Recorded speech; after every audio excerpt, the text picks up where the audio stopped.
Well, let me tell you something, brother.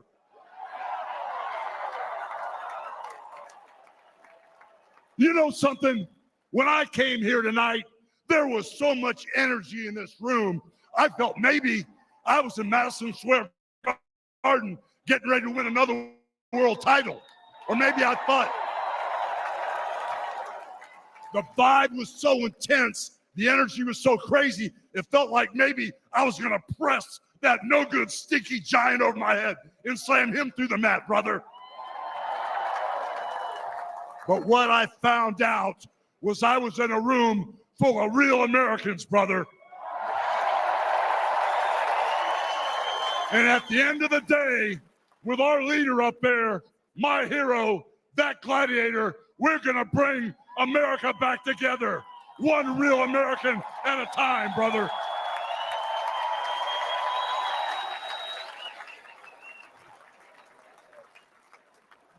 You know something? I've seen some great tag teams in my time.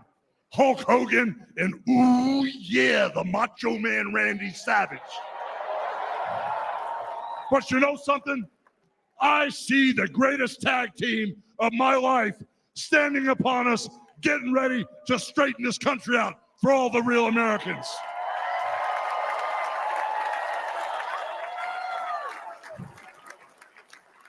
You know, even though you guys are real Americans, you better get ready.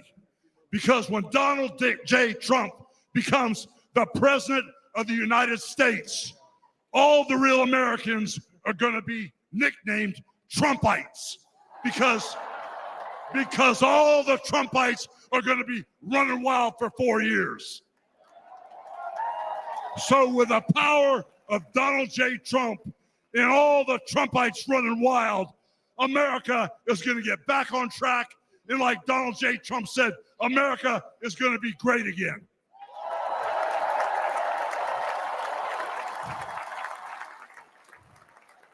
You know, when I look out and I see all the real Americans, I think about how Donald Trump, his family was compromised.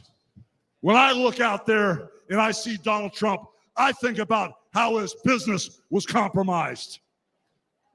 But what happened last week when they took a shot at my hero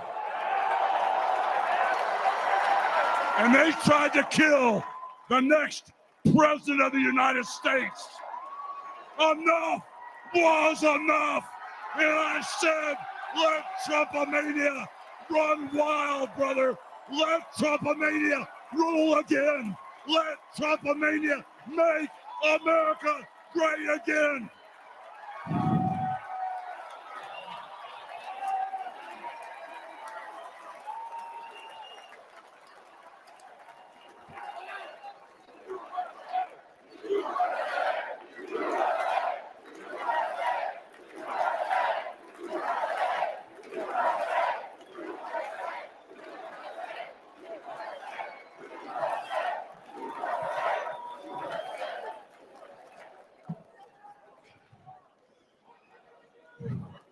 You know something, Trumpites? I didn't come here as Hulk Hogan, but I just had to give you a little taste. You know, my name is Terry Bollea. And as an entertainer, I love you too. And as an entertainer, I tried to stay out of politics. But after everything that's happened to our country over the past 4 years, and everything that happened last weekend, I can no longer stay silent.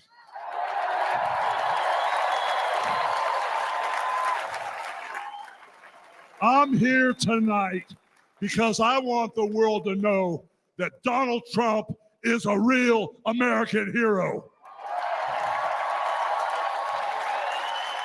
And I'm proud to support my hero as the next president of this United States.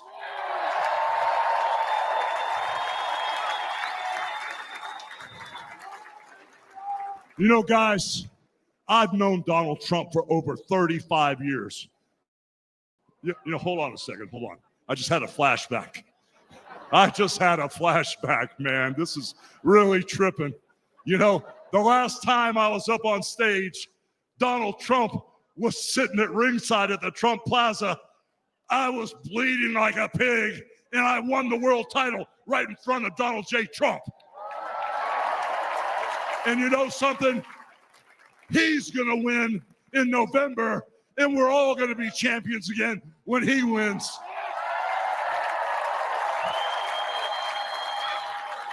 And like I said, I've known that man for over 35 years, and he's always been the biggest patriot, and he still is. He's always told you exactly what he thought, and he still does, brother. And no matter the odds, he always finds a way to win. And when he's back in our White House, America is going to start winning again.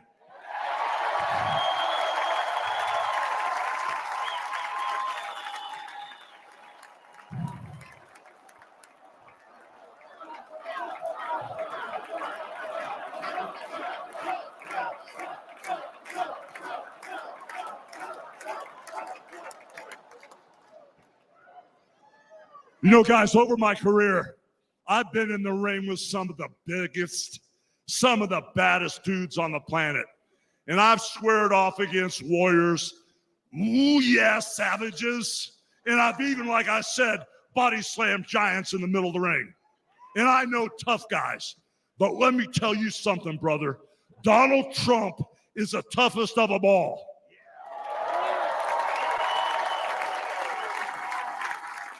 They've thrown everything at Donald Trump. All the investigations, the impeachments, the court cases, and he's still standing and kicking their butts.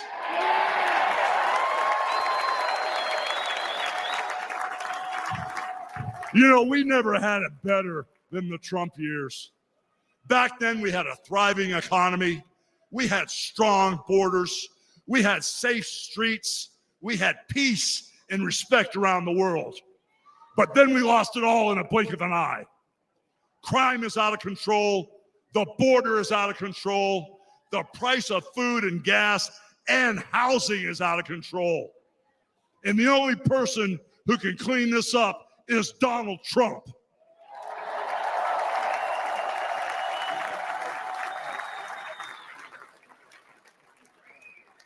You know, guys, I really, really love this country. And I've lived the American dream. And I want my kids, your kids, and all those little teeny hulkamaniacs out there to live the American dream too.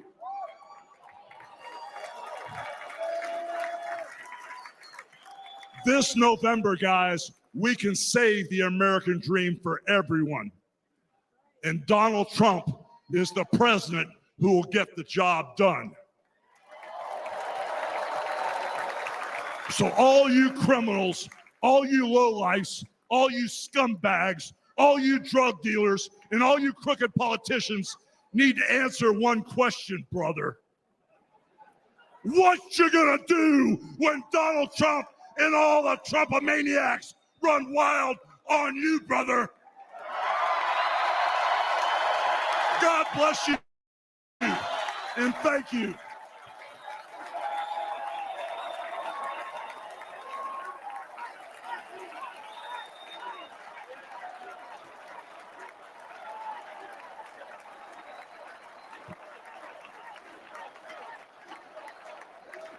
Ladies and gentlemen, please welcome the President and CEO of the Billy Graham Evangelistic Association and President of Samaritan's Purse, the Reverend Franklin Graham.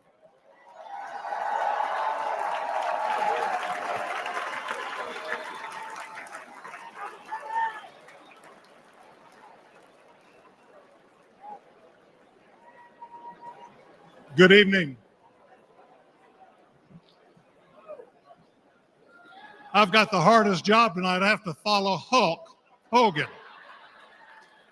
But I stand here tonight as a private citizen who loves this country. I've been asked to say a few words and then to pray, and we're going to do that. Last Saturday in Butler, Pennsylvania, President Trump had a near-death experience, no question. But God spared his life. And when we go through those experiences, it changes us. It can cause us to examine our lives and to reevaluate our priorities, as you should. When President Trump rose from that platform, he rose with his fist raised in strength, showing America his unshakable resolve to fight for them in this nation.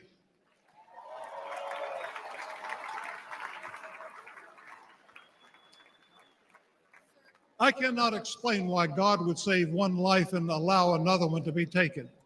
I don't have the answer for that. But one thing I do know is that God loves us, and he wants us to be with him in heaven one day.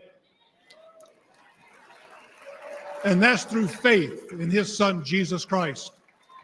You see, the Bible says that God so loved the world that he gave his only begotten son, that whosoever believeth in him shouldn't perish, but should have everlasting life.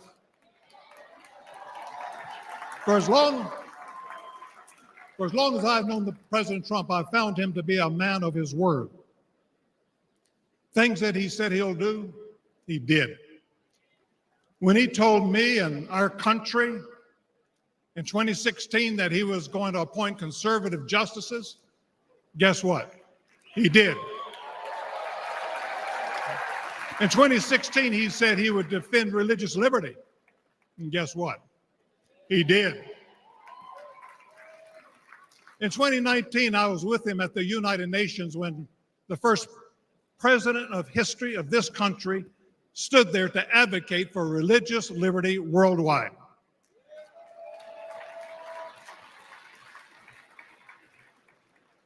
When American citizen and Pastor Andrew Brunson was being held in a Turkish jail on false accusations, President Trump demanded that he be released. And he applied economic pressure and sanctions until they did that. I'm grateful and thankful for what he did as a 45th president of the United States. And I know that as the 47th president, he will keep his word to the American people to make America great once again.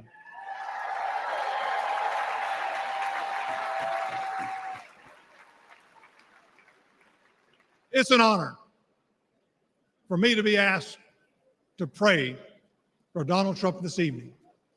And so what I'd like to do, I'd like us to pray, but I'd like us all to stand as we call upon the name of the God of heaven.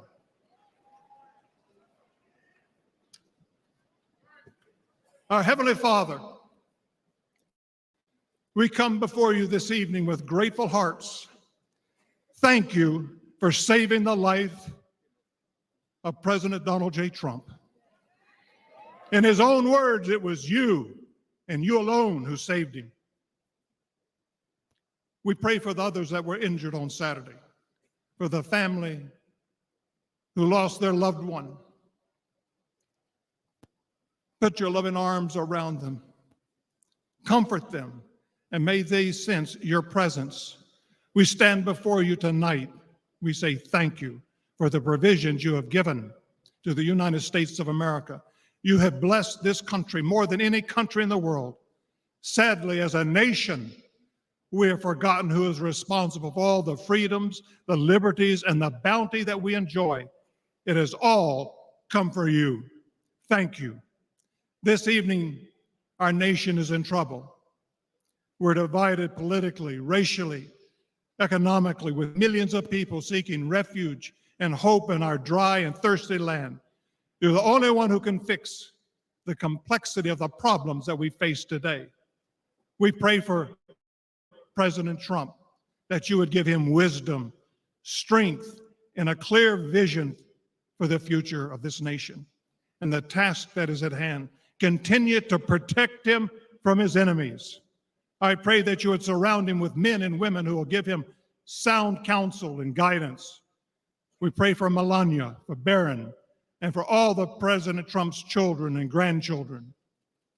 We pray for Senator J.D. Vance, his wife Usa, along with their young family. We're thankful for his strong stand for defending life. As your word instructs, we also pray for the leaders of our nation, whether they're Republican, Democrat, or Independent. We know that all authority comes from you. You are a great God, and we ask that if it be thy will that you will make America great once again. And we ask that you'll unite our hearts, bring us together, one nation under God, indivisible, with liberty and justice for all. And we pray this in the mighty name of my Lord and Savior, Jesus Christ, the King of Kings and the Lord of Lords. Amen.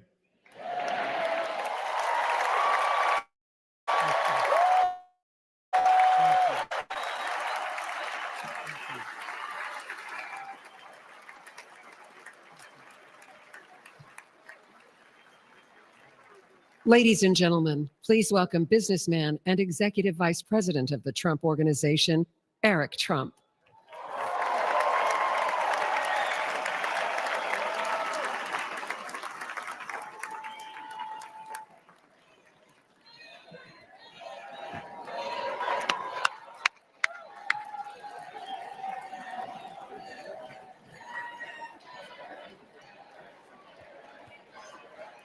Good evening, America.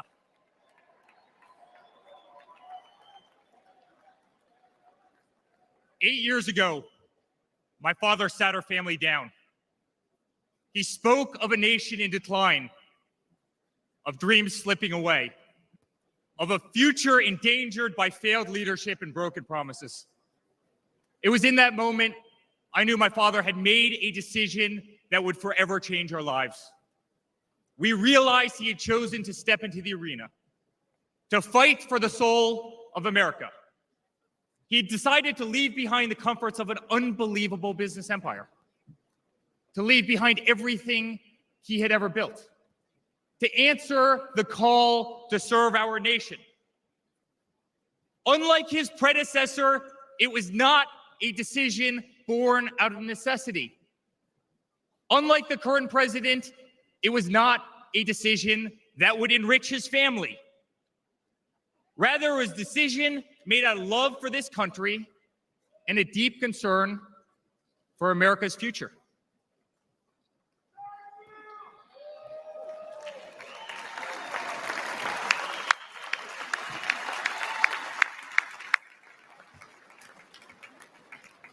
My father was clear it would not be easy, that there would be a huge price to pay, and that the attacks would be vicious. Looking back, that was an understatement. The made-up Russia hoax, the sham impeachments, the efforts to destroy an unbelievable company, a company that I run today, the efforts to cancel us, to silence him, to gag his free speech, and to drag him through every radical left courthouse in America, to take his life. Yet through it all, he's shown unwavering courage and determination, not just in public, but in every private conversation with me and our family.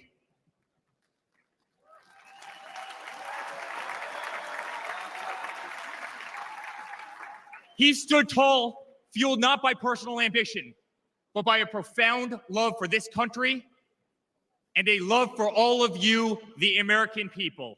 That man is my father. That man is the 45th president and soon to be 47th president of the United States. That man is Donald J. Trump.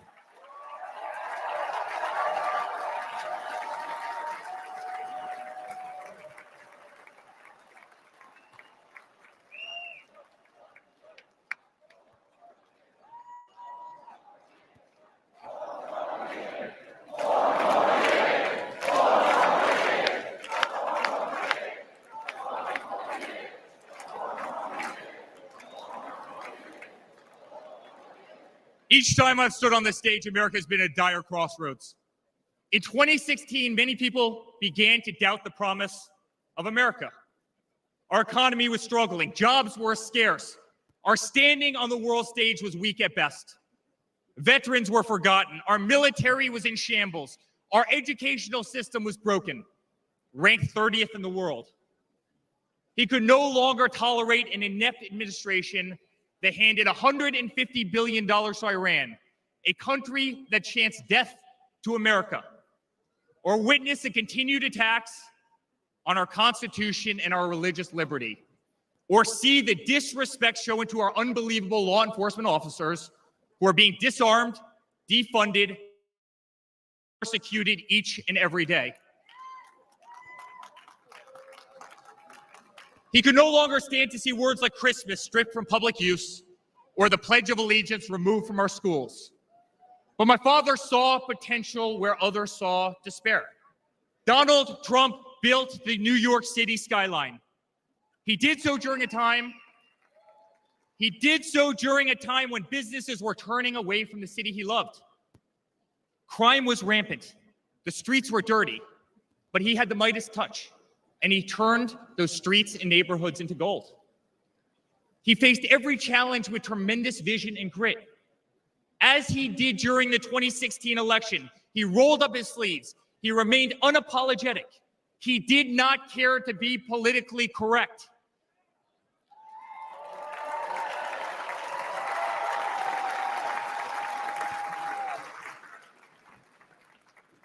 He restored hope.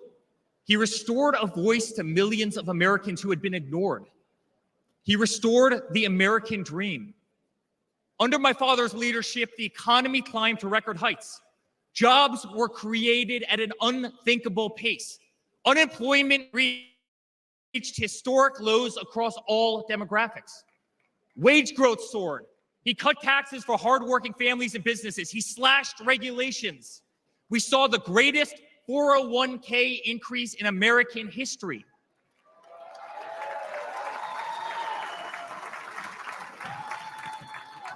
People bought their first homes in an environment that saw 2 to 3% interest rates. They started their families.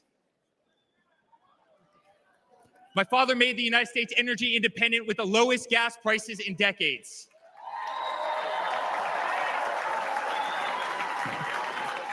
My father made the United States safe. Our borders were closed. There was peace in the Middle East. Soleimani, al-Baghdadi, the terrorists were dead.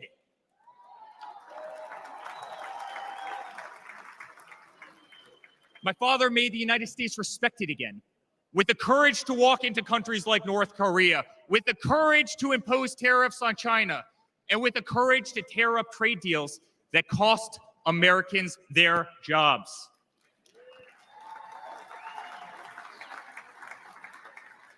He brought manufacturing back to America. Small businesses flourished. He did what he promised. He put America first. We were winning. Donald Trump made America great again.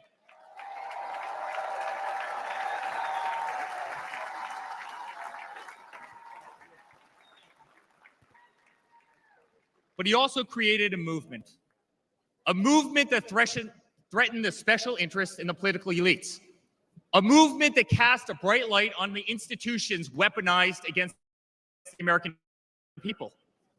You see it in our schools. God bless the moms who fought back.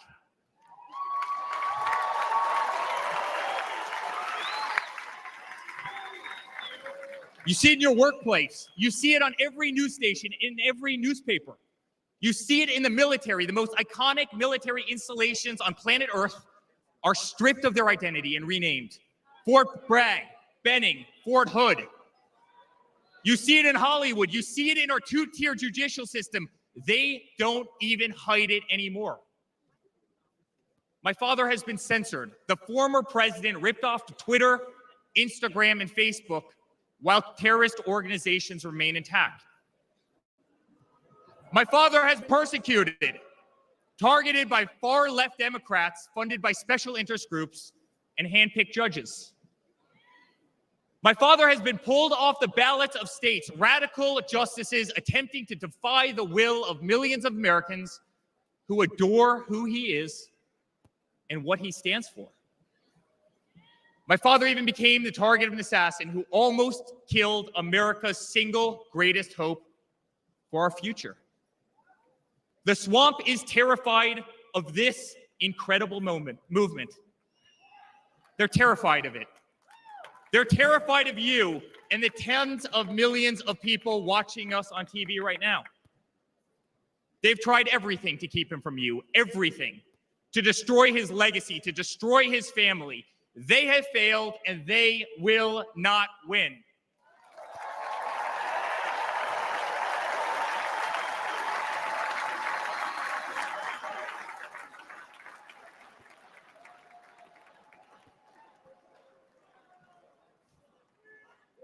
I love my Florida delegation right here.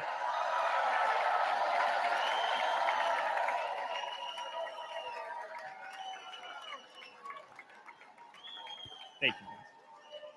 My father stands before you with the most votes of any Republican candidate in the history of our nation.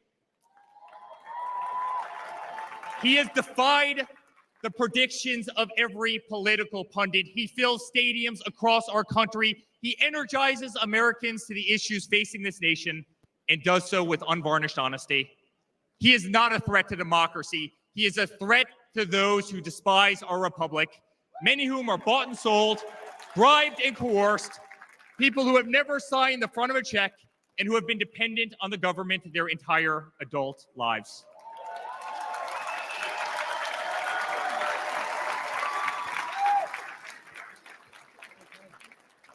Today, as it was in 2016, America's at that crossroads again. Energy prices are soaring. Interest rates are crippling. Everything is unaffordable. The US dollar has been diminished. Inflation has made it impossible for Americans to live, to save for their future. Our infrastructure is crumbling. Our border is out of control. Millions are dead and displaced in Russia and Ukraine, a war that has no end and a war that we are funding. The Middle East has become a hornet's nest. Our greatest ally, Israel, totally under siege. Fentanyl is killing our youth and destroying families, while the current administration stands idly by, hoping their inaction will import illegal votes. Crime terrorizes our cities and our suburbs as far-left policies handcuff police. Male athletes, guys my height, 6'5", are swimming in women's sports.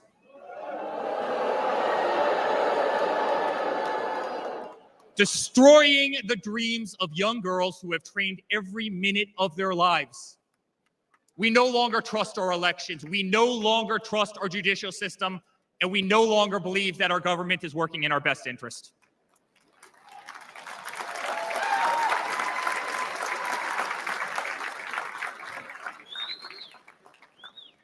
In spite of where we are today as a nation, I'd like to speak to every American. To the homeless veteran, sleeping under a bridge as illegal immigrants are housed in the most expensive hotels in New York.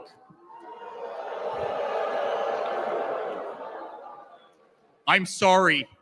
We know it's wrong, and we will fix it.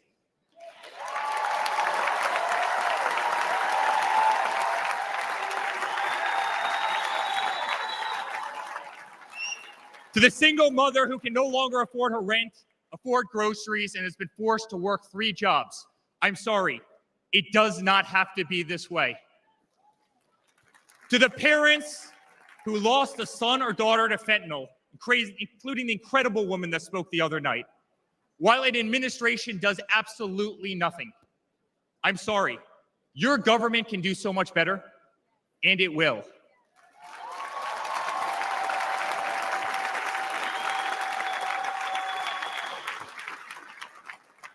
To the children who are being brainwashed instead of learning fundamentals in school, I'm sorry, there are teachers who care, and my father will empower them.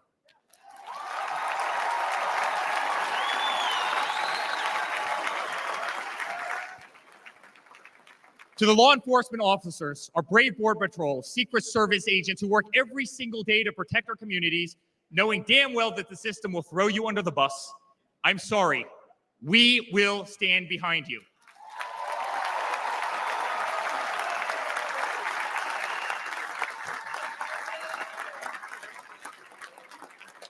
To commuters often petrified to take a bus, take a train, or walk the streets in cities across our nation, I'm sorry, that man right there will fix this.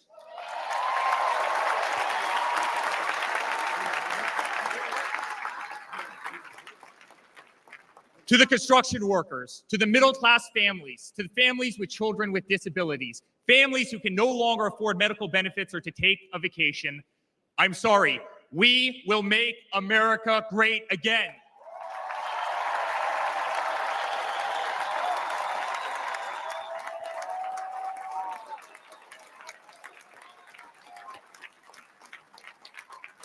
And to my father, who has been ruthlessly silenced, slandered, and attacked by a corrupt administration, I'm sorry.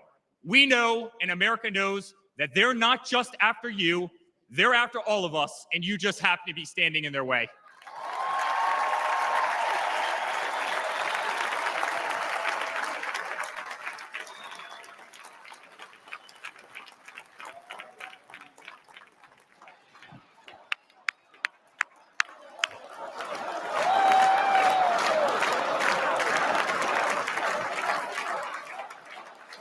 To all Americans watching tonight, the greatest retribution will be our success. Success not just for ourselves, but for our grandchildren and our children. Under President Donald J. Trump, the swamp will be drained. America will be respected. Our cities will be safe. Our streets will be clean, and our border will once again be secure.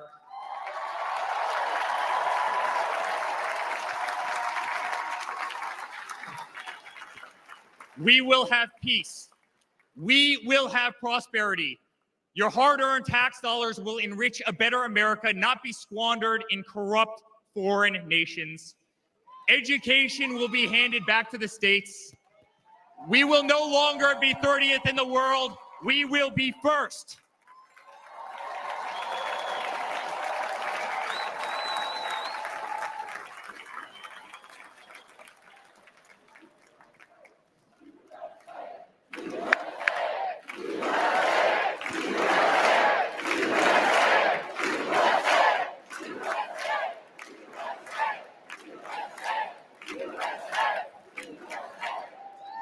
Our children will understand family, our children will have values, and our children will love God.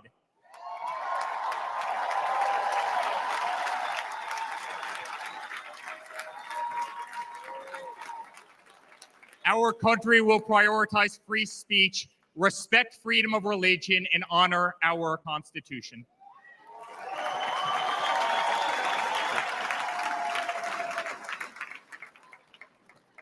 As his son, I've never been more proud of a person in my life. A man who has defied all odds more than once.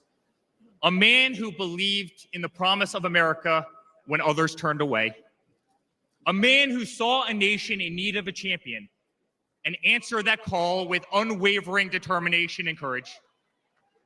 A man who survived a bullet that was intended to eliminate him permanently from our future and from our family. Never have I been more proud to be a Trump.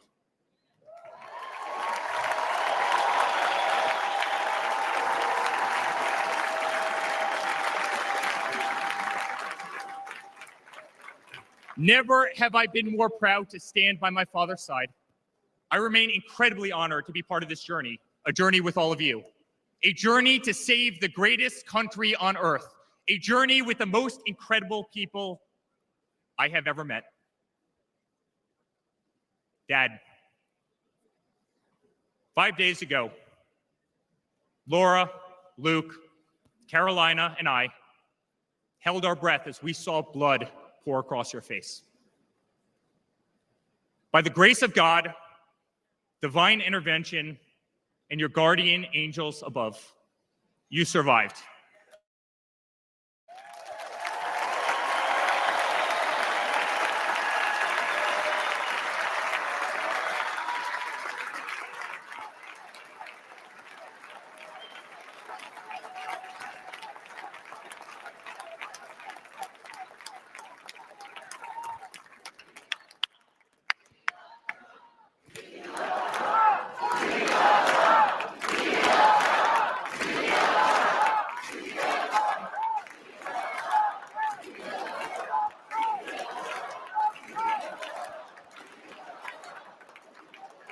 You are the greatest fighter I have ever seen.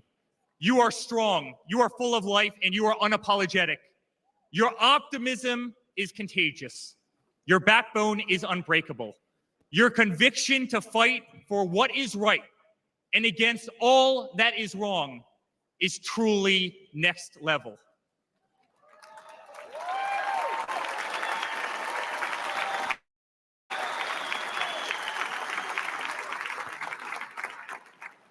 The whole world saw your strength as you stood up. You wiped the blood off your face, and you put your fist in the air in a moment that will be remembered as one of the most courageous acts in the history of American politics. You shouted, "Fight, fight, fight!"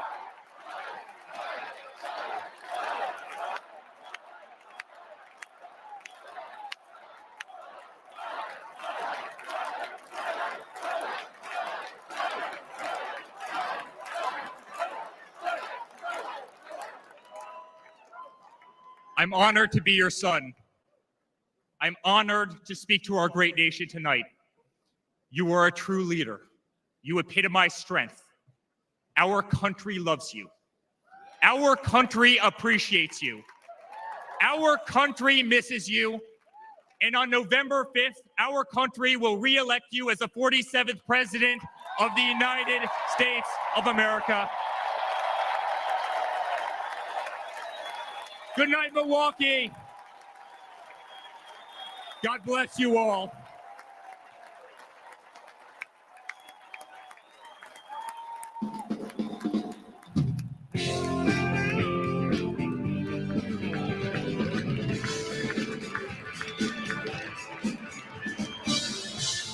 Oldest son, Eric Trump, the executive vice president of the Trump Organization, giving a red meat speech to the delegates, and in some ways setting up his father to give, at least based on the excerpts we've been given, a more positive speech than we're used to hearing from former President Trump at events like this.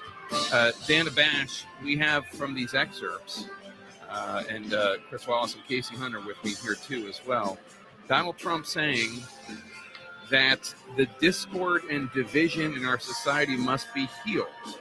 As Americans, we are bound together by a single fate and a shared destiny. We rise together or we fall apart. I am running to be president for all of America, not half of America, because there is no victory in winning for half of America. This is, at least according to these excerpts, quite different from what we're used to hearing from Donald Trump. And one could, I think, credibly argue it's not how he particularly governed in his first administration. Yeah, it's a far cry from American carnage, which is what he talked about in his inaugural address in 2017.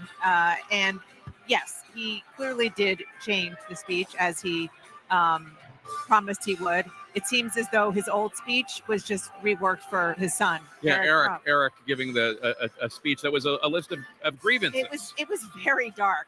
It was very dark. I mean, he told me that it was gonna be sort of warm and there was gonna be some warm and fuzzy parts.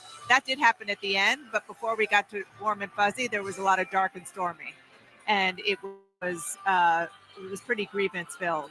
But it's very clear that they felt that they needed somebody to deliver the classic Trump message, whether it is about the issues of the border or culture war issues, which we actually haven't heard a lot about, certainly not in prime time, about, trans kids in sports and things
my assumption, I think it was everybody's assumption, which is if you present people with facts, they're going to come to the right conclusion. What I've come to realize is if we truly see the Republican Party as a cult, and I think that's a pretty good analogy, to be honest with you, because, what do cults do? If somebody goes outside of the cult, whether it's Liz or I or, Mitt Romney, whatever, what do? You get demonized, you get ostracized, you get put aside, because that has to be a warning to other cult members. Don't challenge the current orthodoxy or this will happen to you. And Adam, the thing that I have come to realize that people fear more than they fear death is being kicked out of their tribe.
She's making her way up to the Trump family box.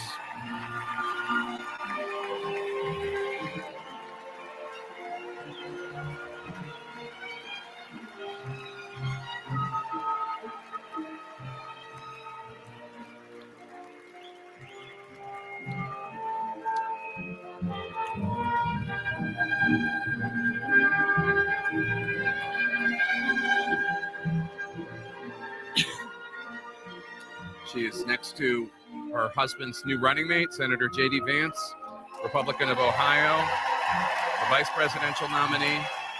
And there she is among the other members of the Trump family, Ivanka, and Tiffany, and Eric, and Don Jr. Casey, what were you saying about Melania? I'm sorry. No, well, as we were watching Melania step onto the stage, and I think sort of big picture, it also underscores, she has barely been out on the campaign trail, as we know. She has not really appeared with her husband. But Chris, just kind of picking up on what you were saying about the different tone of the speech and how it's a different moment for the former president, Donald Trump. He is winning this campaign. He is ahead. She is coming in here, getting introduced as the possible future first lady in a situation that's entirely plausible. And he's not been in this situation before. That's absolutely true. I just want to note that we haven't seen them together still. He left that box before she got in. And It's interesting stagecraft, given the fact that we haven't seen her in a long time. She had her moment, but there was no greeting. Maybe we'll see it later on the stage with the balloon drop and everything else. Right, I was going to say that would be the moment I would be looking for.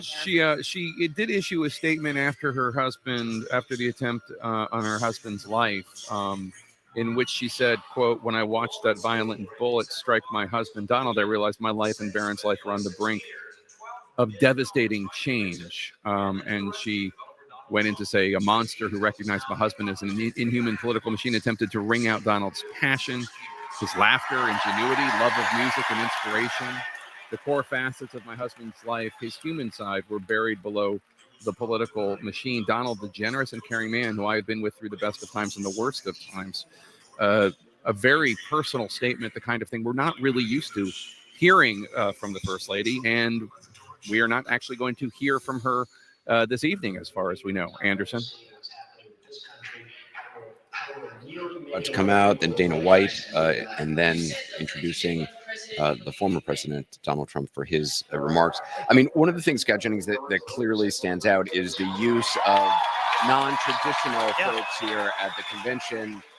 Certainly Hulk Hogan, Dana White. I mean, Dana White introducing the former president is something you would not see in They are reaching outside of political culture. It's not just a bunch of elected officials and party types. They are reaching a whole group of people who may be basically disconnected from our normal civics. And this is how you change the composition of the electorate. And remember, a big part of Donald Trump's strength in the polling is that he does very well. He does very well among people who are low propensity voters, people who aren't political and only occasionally show up. My guess is these guys are going to be very impactful for that audience. Yeah, but just to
I need everybody to stand up. I need everybody to put a fist up in the air. Everybody, get a fist up in the air. Now follow me. Say fight, fight. Say fight, fight. Say fight, fight. Say somebody scream.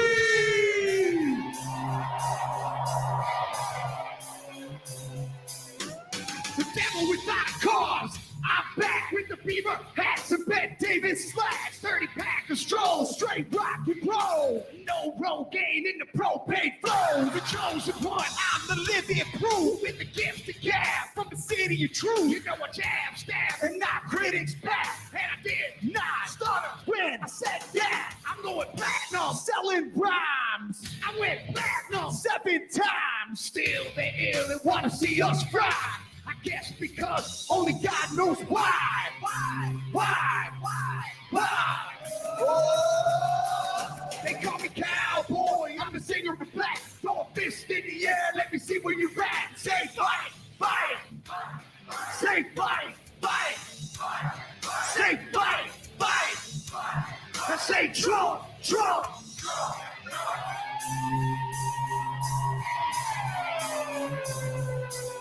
I like ACDC and ZZ Top. We'll see this beast, these are the kings of rock. Skinner, Cedar, Lipcorn, Stones, David Attico, and No-Show Jones. Yeah, pass that bottle around. Got the rock from Detroit, the soul from Motown. The underground, straight Detroit pimp. With tracks to Mac and slap back to back. Never gain or pay, I don't play with ass. Well, watch me rock with Liberace Flash. Punk rock the Clash, boy bands are trash. I like Johnny Cash and Grandmaster Flash.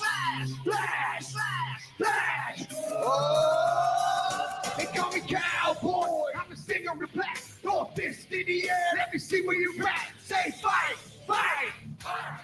Say fight. Say fight. I say Trump.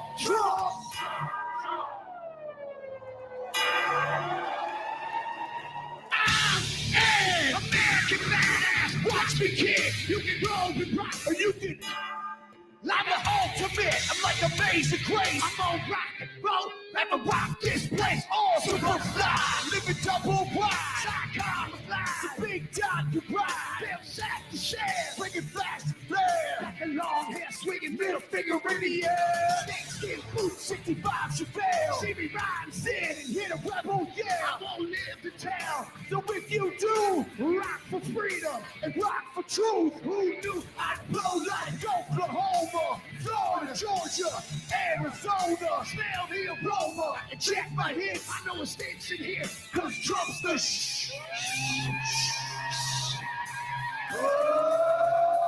They call me cowboy. I'm a singer of black. Throw a fist in the air. Let me see where you're at. Say Trump. Say Trump. Say Trump.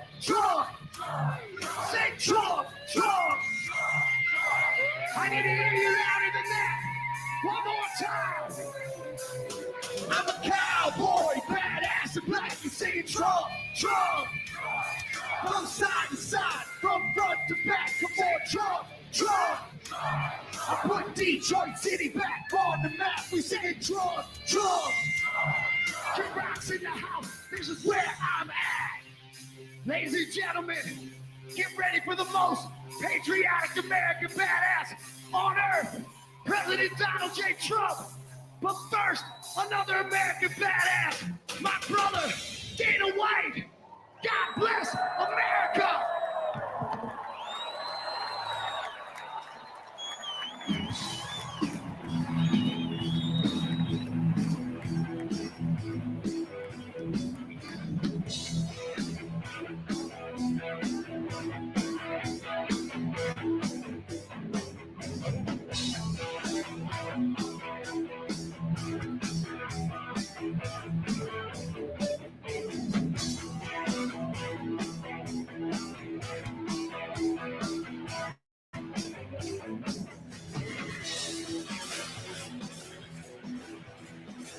Kid Rock. Coming up next will be Dana White, who will be then introducing former President Trump. Scott?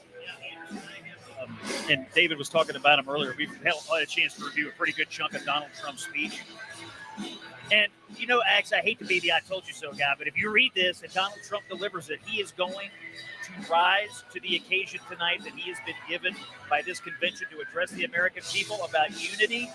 And he's not going to mention Joe Biden, and he's going to lay out something that I think is going to meet the moment. If you read it, and I'm looking forward to it. Hey, I just want to say this before Axe.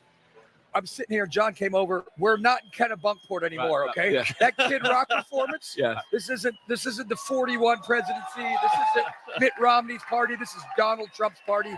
Kid Rock's here to start it, and it's different. Well, and this is more of it right here. To continue it. Yeah, I mean,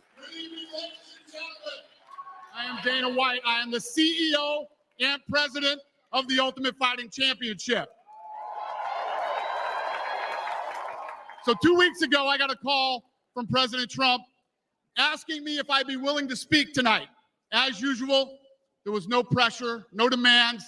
He asked me as a friend, and of course I said yes. Then, after I accepted his offer, he sent me a text message, and I just want to read to you a little piece of what President Trump wrote to me. Dana, I'm so honored that you will be doing the introduction at the National Republican Convention. Think of it as the biggest fight you ever had, a fight for our country and even the world. I only wish you didn't have to interrupt your family trip, but I hope they understand they love you and they know how important this is. Now think about this. This man's running for president of the United States. He's fighting for the future of this country, and he's concerned about interrupting my family trip.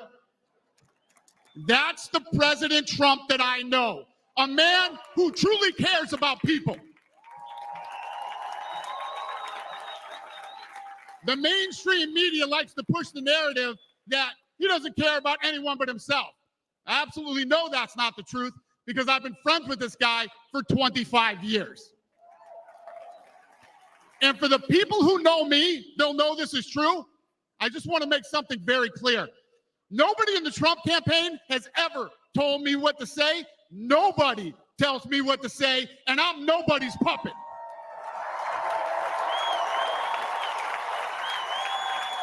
And I'm not telling you what to think. I'm telling you what I know. And I know President Trump. I know President Trump is a fighter. I've been saying this since 2015. Now look at what's happened over the last 10 years. We have all seen it with our own eyes. I'm in the tough guy business, and this man is the toughest, most resilient human being that I've ever met in my life. The higher the stakes, the harder he fights, and this guy never, ever gives up. So what's at stake here? The answer is in President Trump's text, and I quote, "A fight for our country." I know why he's running for president again.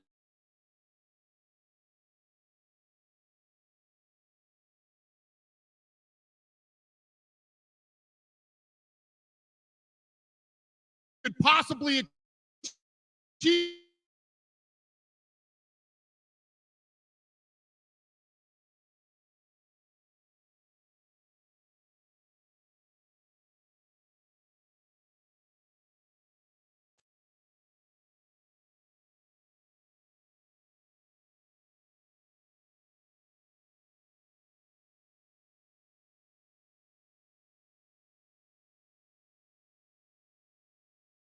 to risk it all because he loves this.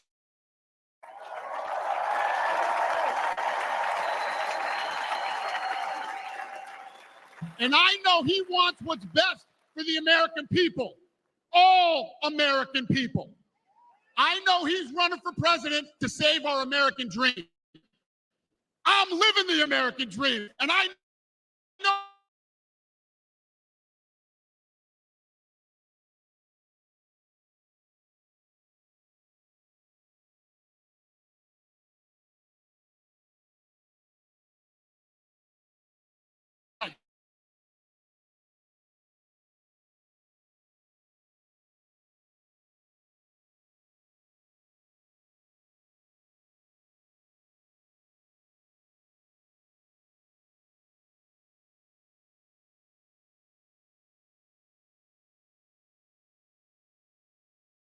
fighting the American dream, and that's what's at stake in this.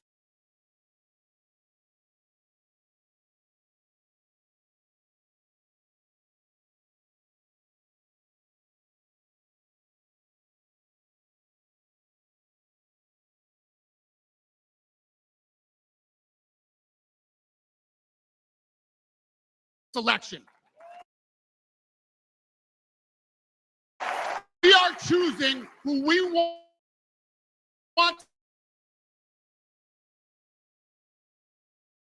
A fearless leader, and this country was in a much better place when he was in the Oval Office.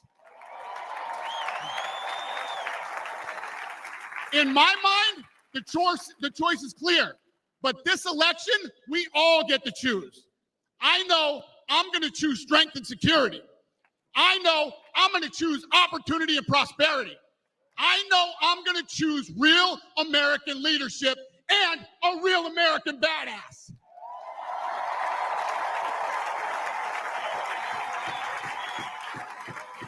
And I'm not telling you what choice to make, and I'm not telling you what to think. I'm telling you what I know. I know America needs a strong leader, and the world needs a strong America. I know Donald J. Trump is the best choice for President of the United States. My fellow Americans, it is my honor to introduce the 45th and soon to be 47th President of the United States, Donald J. Trump.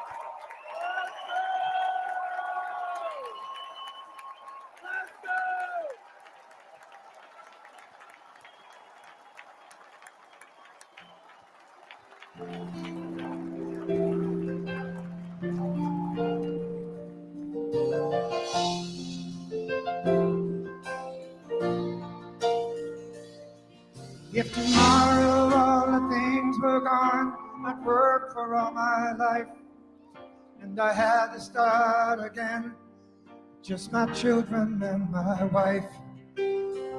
Thank my lucky stars to be living here today, 'cause our flag still stands for freedom, and they can't take that away.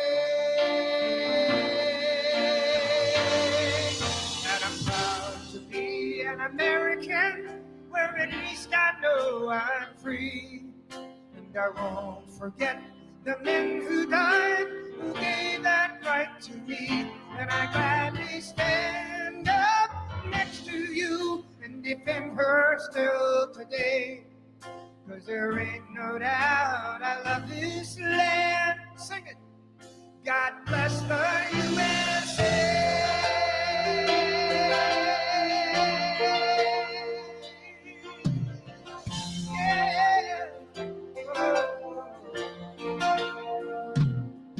From the lakes of Minnesota to the hills of Tennessee, across the plains of Texas, from sea to shining sea, from Detroit to Houston and New York to LA. There's pride in every American heart, and it's time we stand and say, I'm proud to be an American, where at least I know I'm free, and I won't forget the men who died, who gave that right to me, and I gladly stand up next to you and defend her still today, 'cause there ain't no doubt I love this land. God bless the USA.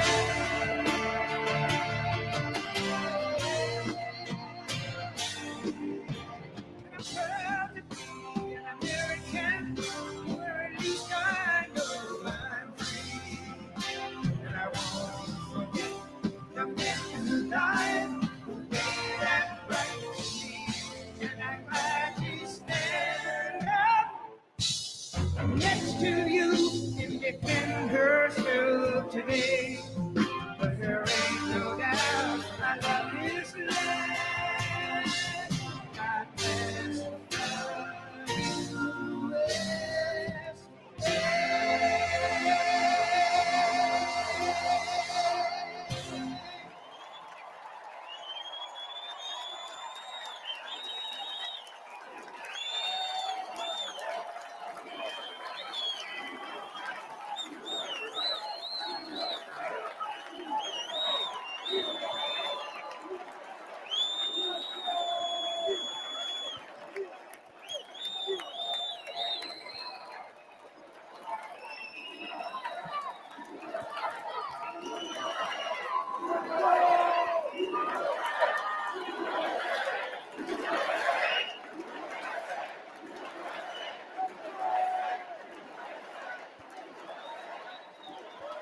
Thank you very much.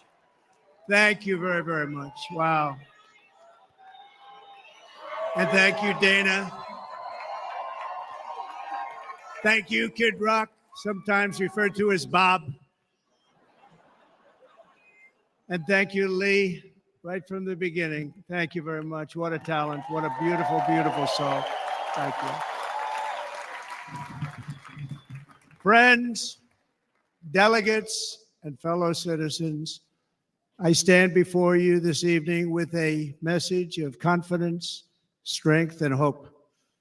4 months from now, we will have an incredible victory, and we will begin the 4 greatest years in the history of our country. Together, we will launch a new era of safety, prosperity, and freedom for citizens of race, religion, color, and creed. The discord and division in our society must be healed. We must heal it quickly. As Americans, we are bound together by a single fate and a shared destiny. We rise together or we fall apart. I am running to be president for all of America, not half of America, because there is no victory in winning for half of America. So tonight, with faith and devotion, I proudly accept your nomination for President of the United States. Thank you.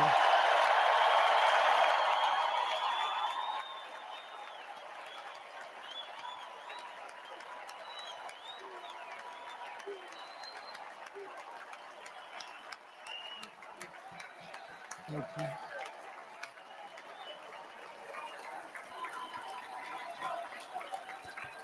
Thank you very much.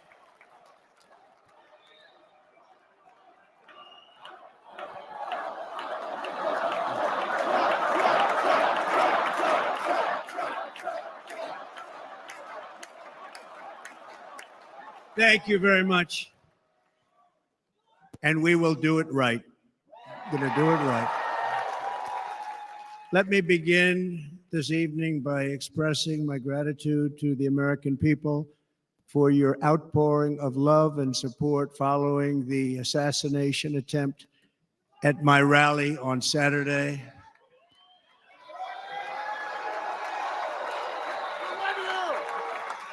As you already know, the assassin's bullet came within a quarter of an inch of taking my life. So many people have asked me, what happened? Tell us what happened, please. And therefore, I will tell you exactly what happened, and you'll never hear it from me a second time because it's actually too painful to tell. It was a warm, beautiful day in the early evening in Butler Township in the great Commonwealth of Pennsylvania. Music was loudly playing, and the campaign was doing really well. I went to the stage, and the crowd was cheering wildly. Everybody was happy.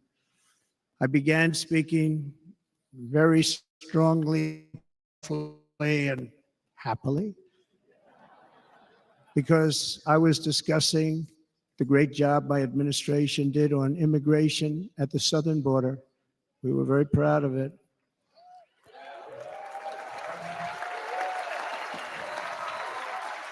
Behind me and to the right was a large screen that was displaying a chart of border crossings under my leadership. The numbers were absolutely amazing.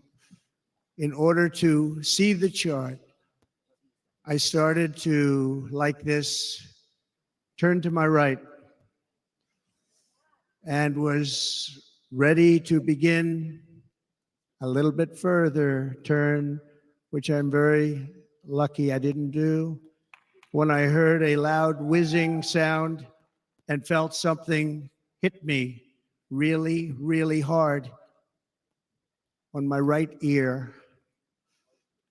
I said to myself, wow, what was that?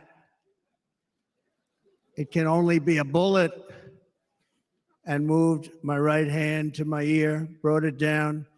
My hand was covered with blood, just absolutely blood all over the place. I immediately knew it was very serious, that we were under attack, and in one movement proceeded to drop to the ground. Bullets were continuing to fly as very brave Secret Service agents rushed to the stage, and they really did. They rushed to the stage.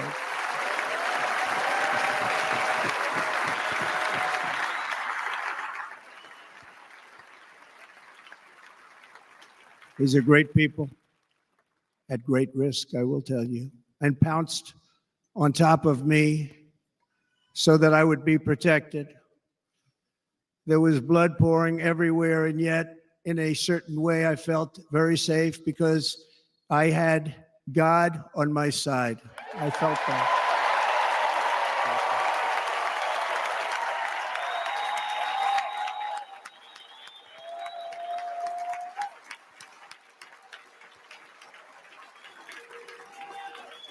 The amazing thing is that prior to the shot, if I had not moved my head at that very last instant, the assassin's bullet would have perfectly hit its mark, and I would not be here tonight. We would not be together.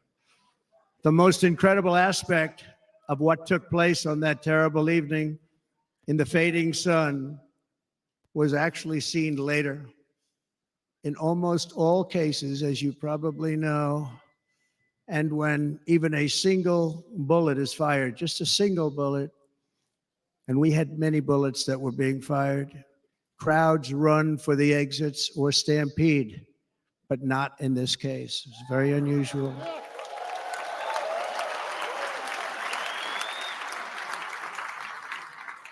This massive crowd of tens of thousands of people stood by and didn't move an inch. In fact, many of them bravely, but automatically stood up looking for where the sniper would be. They knew immediately it was a sniper, and then began pointing at him. You can see that if you look at the group behind me. That was just a small group compared to what was in front. Nobody ran, and by not stampeding, many lives were saved. But that isn't the reason that they didn't move. The reason is that they knew I was in very serious trouble. They saw it. They saw me go down. They saw the blood and thought, actually most did, that I was dead. They knew it was a shot to the head. They saw the blood. And there's an interesting statistic. The ears are the bloodiest part. If something happens with the ears, they bleed more than any other part of the body. For whatever reason, the doctors told me that. I said, why is there so much blood? He said, it's the ears. They bleed more. So we learned something, but they just, this beautiful crowd, they didn't want to leave me. They knew I was in trouble. They didn't want to leave me. And you can see that love written all over their faces. Incredible people. They're incredible people. Bullets were flying over us, yet I felt serene.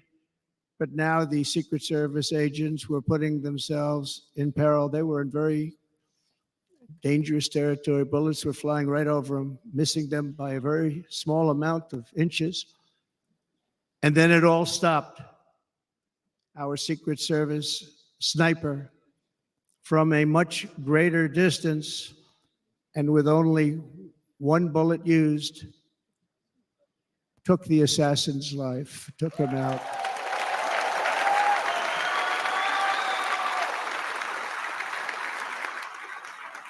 I'm not supposed to be here tonight. Not supposed to be here. Yeah.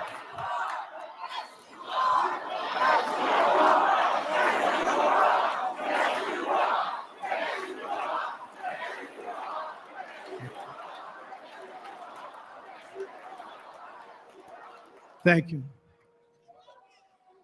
But I'm not.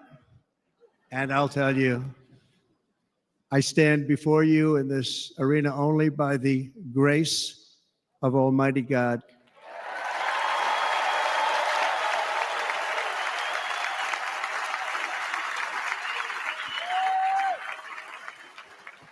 In watching the reports over the last few days, many people say it was a providential moment. Probably was. When I rose surrounded by Secret Service, the crowd was confused because they thought I was dead, and there was great, great sorrow. I could see that on their faces as I looked out. They didn't know I was looking out. They thought it was over, but I could see it. I wanted to do something to let them know I was okay. I raised my right arm, looked at the thousands and thousands of people that were breathlessly waiting, and started shouting, "Fight, fight, fight."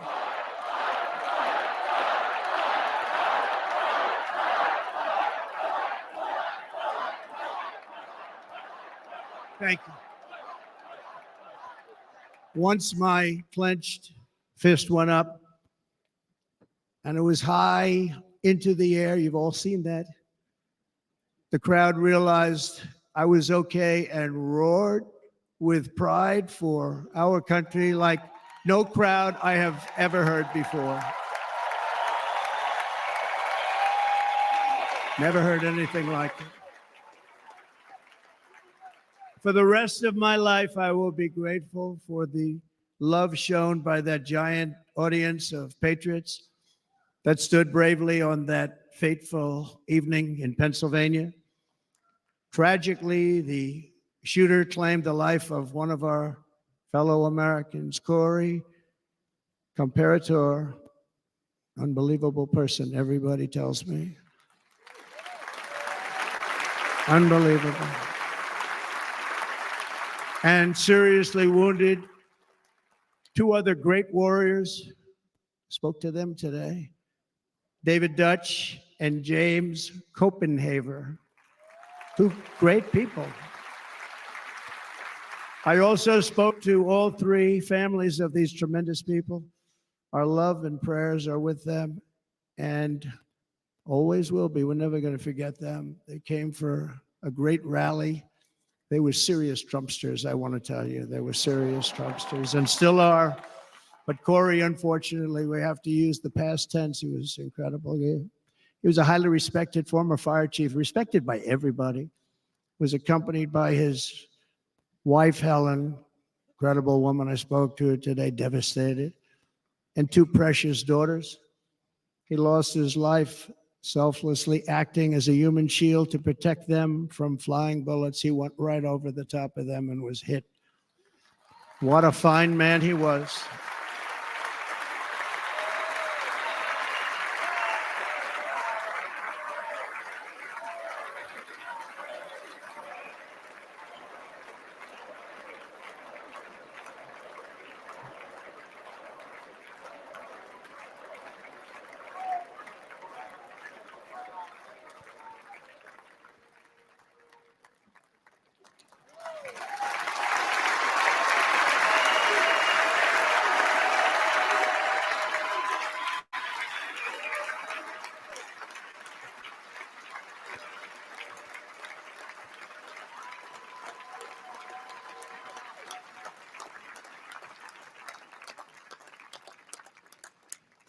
I want to thank the fire department and the family for sending his helmet, his outfit, and it was just something, and they're going to do something very special when they get it. But we did something which cannot match what happened, not even close.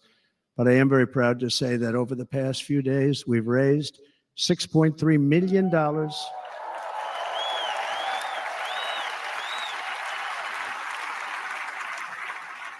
for the families of David, James, and Corey, including from a friend of mine just called up. He sent me a check right here. I just got it. $1 million from Dan Newland. Thank you, Dan. And again, when speaking to the family, I told them, I said, well, I'm going to be sending you a lot of money, but it can't compensate. They all said the same thing. You're right, sir. We appreciate so much what you're doing, but nothing can take the place in the case of Corey and the other two. By the way, they were very, very seriously injured, but now they're doing very well. They're going to be okay. They're going to be doing very well.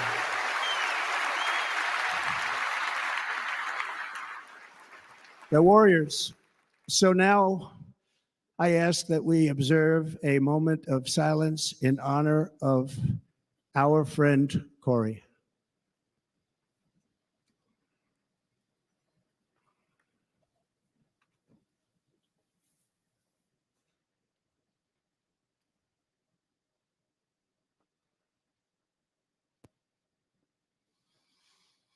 There is no greater love than to lay down one's life for others.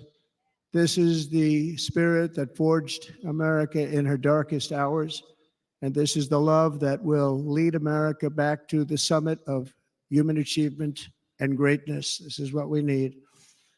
Despite such a heinous attack, we unite this evening more determined than ever. I am more determined than ever, and so are you. So is everybody in this room.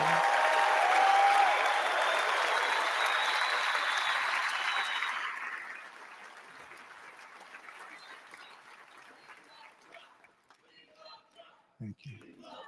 Thank you very much.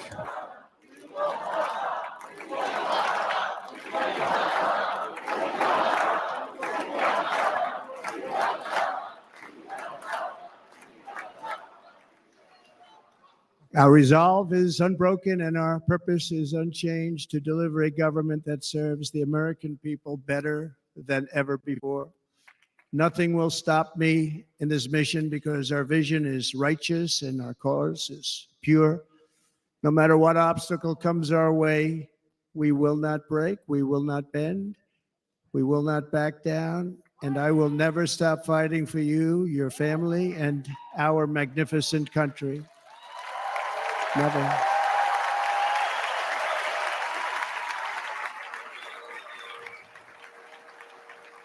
And everything I have to give with all of the energy and fight in my heart and soul, I pledge to our nation tonight. Thank you very much. I pledge that to our nation.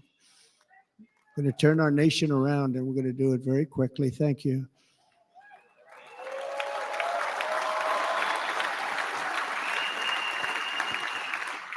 This election should be about the issues facing our country and how to make America successful, safe, free, and great again.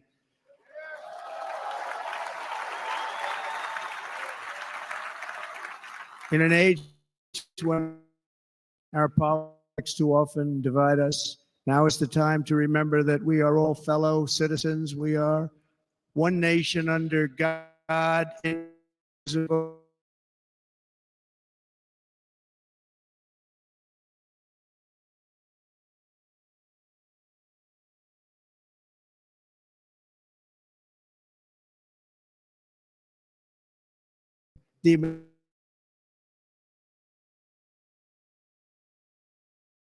That nobody has ever seen.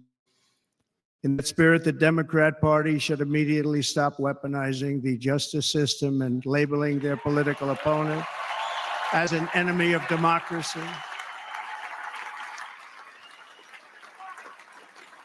Especially since that is not true. In fact, I am the one saving democracy for the people of our country.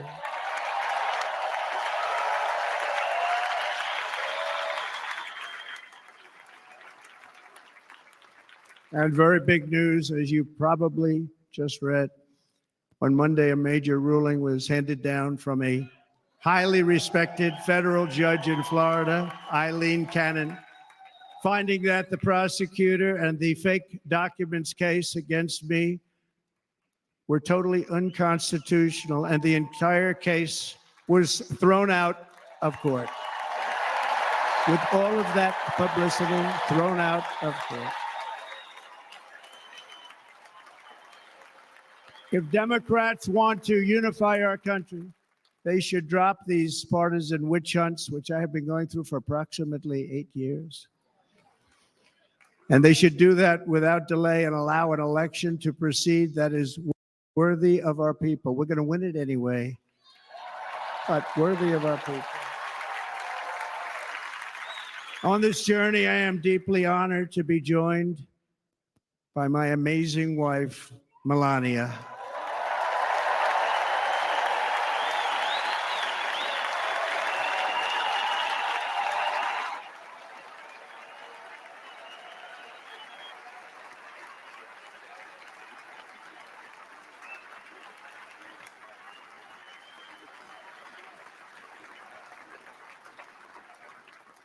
And Melania, thank you very much. You also did something really beautiful, a letter to America calling for national unity, and it really took the Republican Party by surprise. I will tell you, it was beautiful.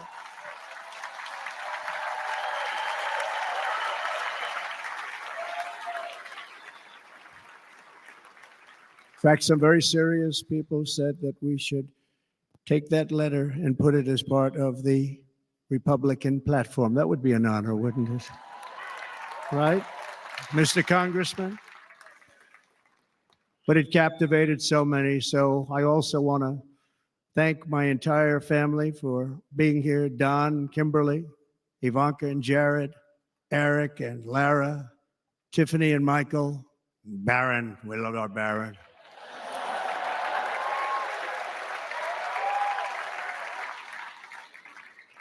And of course, my 10 wonderful grandchildren. You saw a few of them up there on my lap before.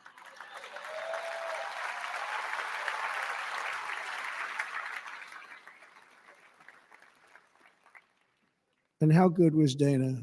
Was Dana good? I mean, was he good? He was on probably the only vacation he's had in about maybe ever. Because he works 10 years with wife, very far away. I won't tell you where, but very, very far away. And people called and he said, yeah, I won't be able to do it. This is many, many years. I promised my wife I can't do it. And they came in, they said, Dana won't be able to do it.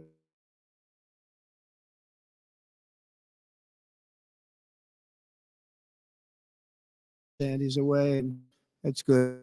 It's good for him.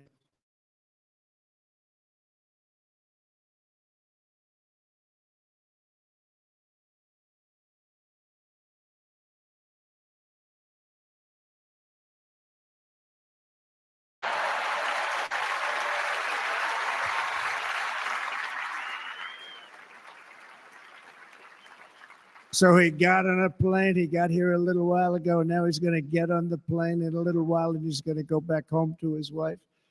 But they're great, and I just want to thank her and him and their whole family, because that's not easy. And Kid Rock, same thing. Called, he said, I want to be a part of it. I want to be a part, because, Kid does his great song, Big, Big Monster song. I had no idea. He became a friend of mine over the last 10 years. And he's amazing. Everyone loves him. I didn't even know how big he was. He has rallies, 35, 40,000 people he gets every time he goes out. I think he's making so much money, he doesn't know what the hell to do with it. You want to know? And then we have my other friend, and I've known him so long, and we took that song, and it was a big success, but we made that. I saw a chart of great songs to America. That was #1 on the chart recently, #1. So that's Lee Greenwood, a very special, beautiful person. He's a beautiful man. But they all wanted to be here. They called. And how about the Hulkster? How good was he? Is he up? Where is he? Boy, oh boy.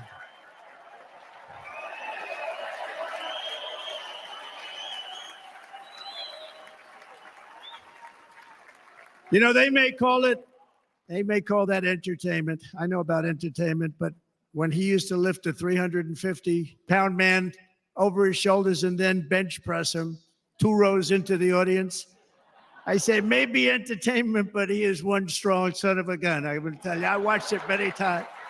There aren't a lot of entertainers that can do that, right? You were fantastic. Thank you very much. Followed by Eric. What was that all about? Boy, that was good. I didn't want to really come up here. But he was so great, and he's such a good young man. He went through a lot of trouble, and Don last night was incredible. They went through so much trouble. They got subpoenaed more than any people probably in the history of the United States. Every week they get another subpoena from the Democrats, crazy Nancy Pelosi, the whole thing, just boom, boom, boom. They've got to stop that because they're destroying our country.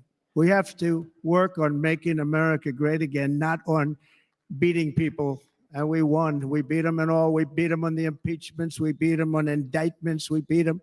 But the time that you have to spend, if they would devote that genius to helping our country, we'd have a much stronger and better country.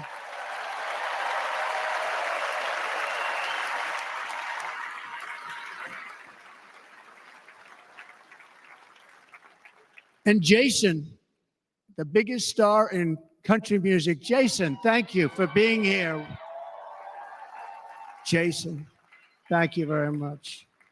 Jason Aldean, he's good. I like his wife even better, by the way. She's here. Thank you, Jason. But I'm thrilled to have a new friend and partner fighting by my side. The next Vice President of the United States, the current Senator from Ohio, J.D. Vance, and his incredible wife, Usha.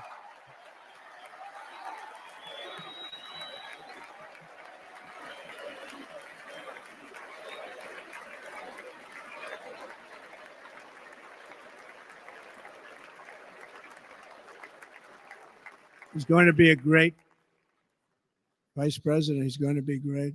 He'll be with this country and with this movement, greatest movement in the history of our country, Make America Great Again. When they criticize it, they say, we're going to try and stop MAGA. I said, MAGA is Make America Great Again. What are you going to stop? There's nothing to stop.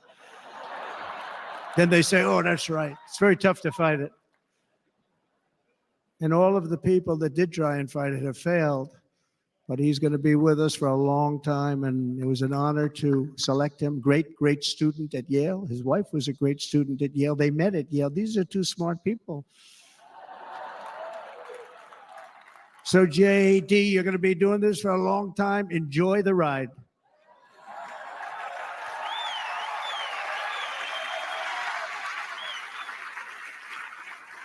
And a very special thank you to the extraordinary people of Milwaukee and the great state of, oh, there they are. There they are. You are so easy to spot. And Green Bay's going to have a good team this year, right? They're going to have a good team. They're going to have a good team. Most of the audience doesn't like it, but it's true. You're going to have a very good team this year. And by the way, Wisconsin, we are spending over $250 million here, creating jobs and other economic development all over the place. So I hope you will remember this in November and give us your vote. I am trying to buy your vote. I'll be honest about that.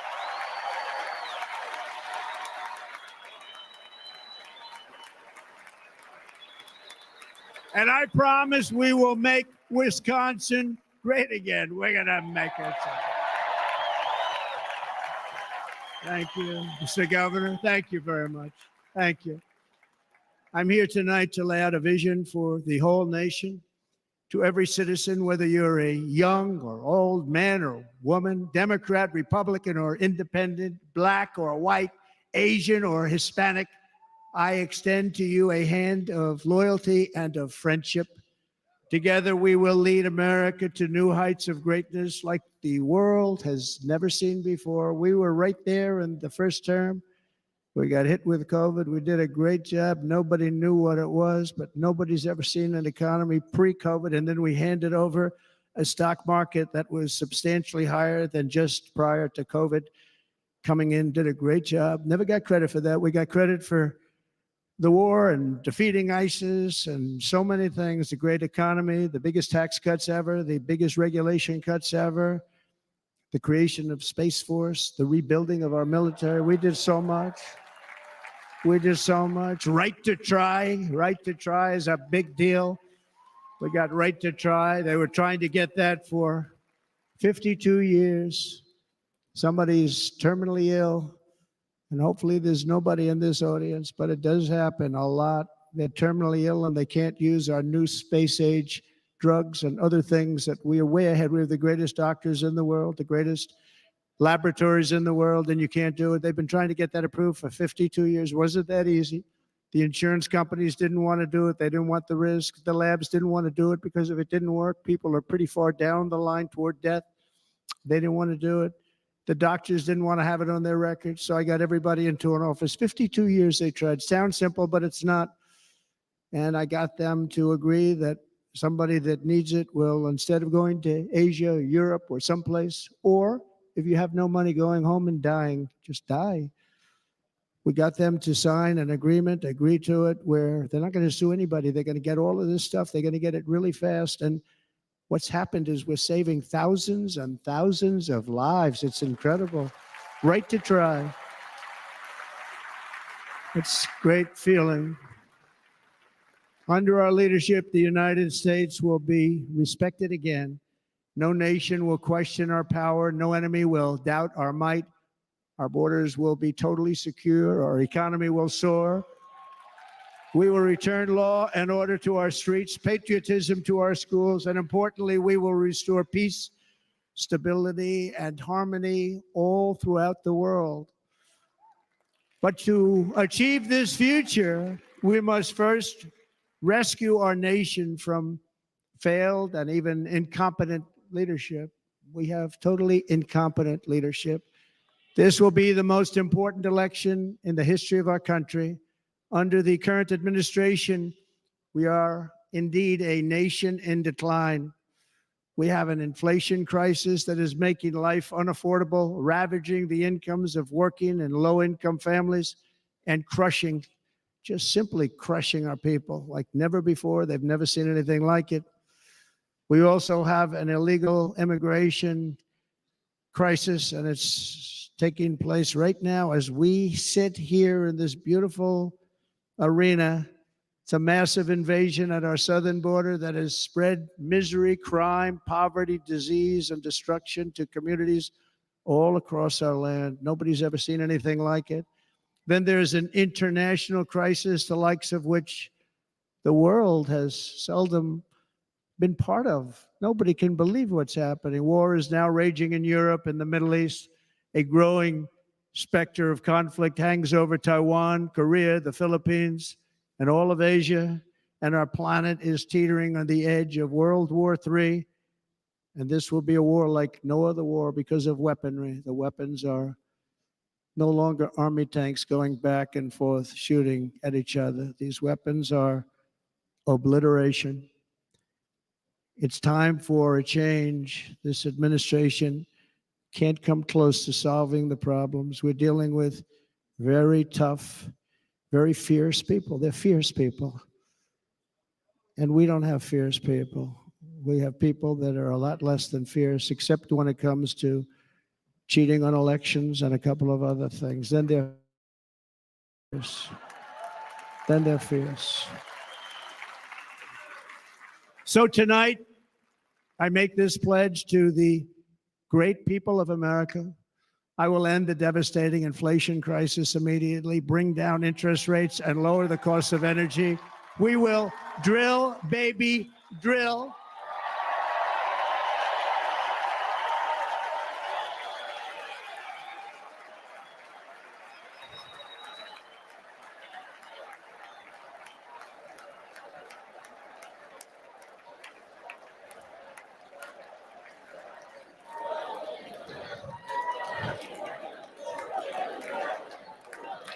Can you believe what they're doing?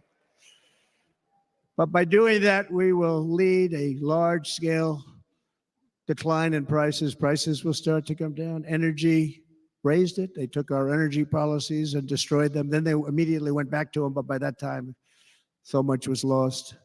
But we will do it at levels that nobody's ever seen before. And we'll end lots of different things. We'll start paying off debt and start lowering taxes even further. We gave you the largest tax cut.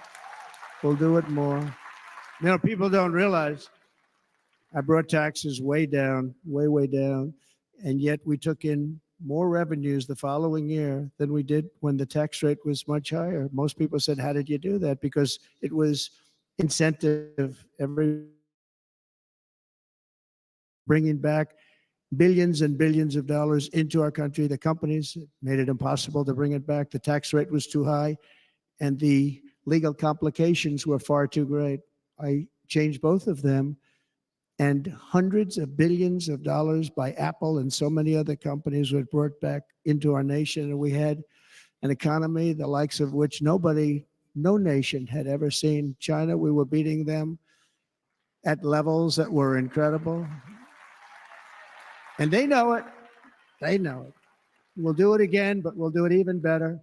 I will end the illegal immigration crisis by closing our border and finishing the wall, most of which I've already built.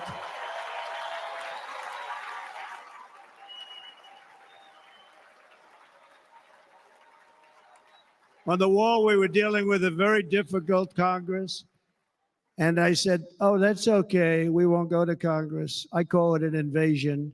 We gave our military almost $800 billion.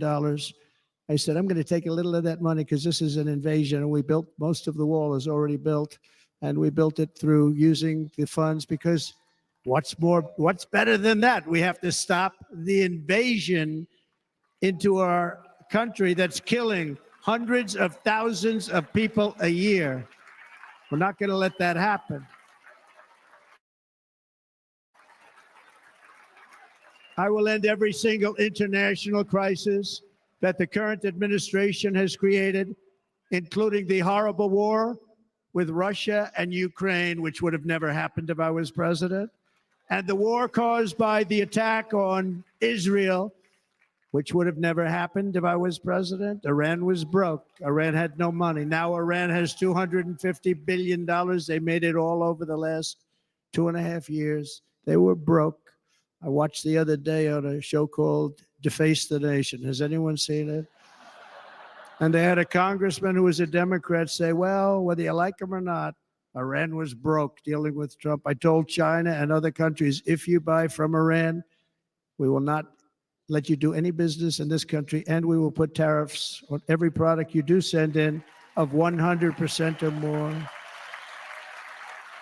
And they said to me, well, I think that's about it. They weren't going to buy any oil. And they were ready to make a deal. Iran was going to make a deal with us. And then we had that horrible, horrible result that we'll never let happen again. The election result, we're never going to let that happen again. They used COVID to cheat. We're never going to let it happen again. And they took off all the sanctions and they did everything possible for Iran. And now Iran is very close to having a nuclear weapon, which would have never happened. This is a shame what this administration, the damage that this administration has done. And I say it often, if you took the 10 worst presidents in the history of the United States, think of it, the 10 worst, added them up, they will not have done the damage that Biden has done. Only going to use the term once. Biden, I'm not going to use the name anymore, just one time. The damage that he's done to this country is unthinkable. It's unthinkable. Together we will restore vision, strength, competence, and we're going to have a thing called common sense making most of our decisions, actually. It's all common sense. Just a few short years ago under my presidency, we had the most secure border and best economy in the history of our country, in the history of the world. We had the greatest economy in the history of the world. We had never done anything like it. We were beating every country, including China, by leaps and bounds. Nobody had seen anything like it. We had no inflation, soaring incomes were going. Nobody can believe it. You can't believe what happened 4 years ago is happening now in reverse. And the world was at peace. Inflation has been a killer for our country. No matter what you make it, it doesn't matter because inflation is eating you alive. People that were putting away money, they were making great wages, the highest they've ever made, but they were putting away a lot of money. Now they are just being destroyed. They're not putting away anything. They're barely living. They're going into savings accounts. They're taking out their money to live because of inflation. Inflation, remember, it's called a country buster. You can go back to Germany from 100 years ago. You can go back to any country that suffered great inflation. We've suffered the worst inflation we've ever had. But go back and see what's happened to those countries. We've had the worst inflation we've ever had under this person. But in less than 4 years, our opponents have turned incredible success into unparalleled tragedy and failure. It's been a tremendous failure. Today, our cities are flooded with illegal aliens. Americans are being squeezed out of the labor force and their jobs are taken. By the way, you know who's taking the jobs that are created? 107% of those jobs are taken by illegal aliens. And you know who's being hurt the most by millions of people pouring into our country? The black population and the Hispanic population, because they're taking the jobs from our black population, our Hispanic population, and they're also taking them from unions. The unions are suffering because of it. Thank you. Thank you. I like you too. Thank you very much. Inflation has wiped out the life savings of our citizens and forced the middle class into a state of depression and despair. That's what it is. It's despair and depression. We cannot and will not let this continue. Less than 4 years ago, we were a great nation, and we will soon be a great nation again. We're going to be a great nation again.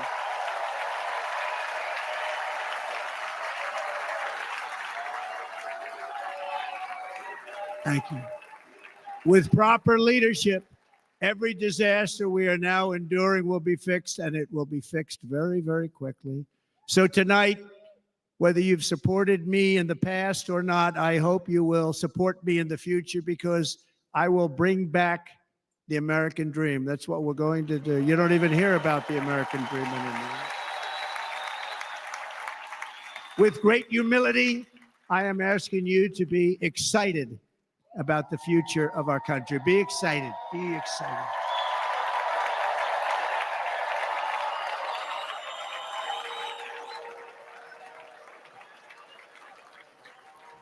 And by the way, the news reports, oh, look at all of those big networks. Look at them. They're all here. But every one of them has said this could be the most organized, best run, and most enthusiastic convention of either party that they've ever seen. Every single one.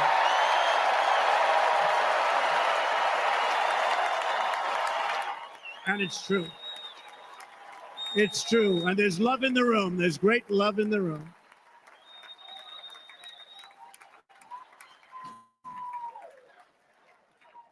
So I better finish strong.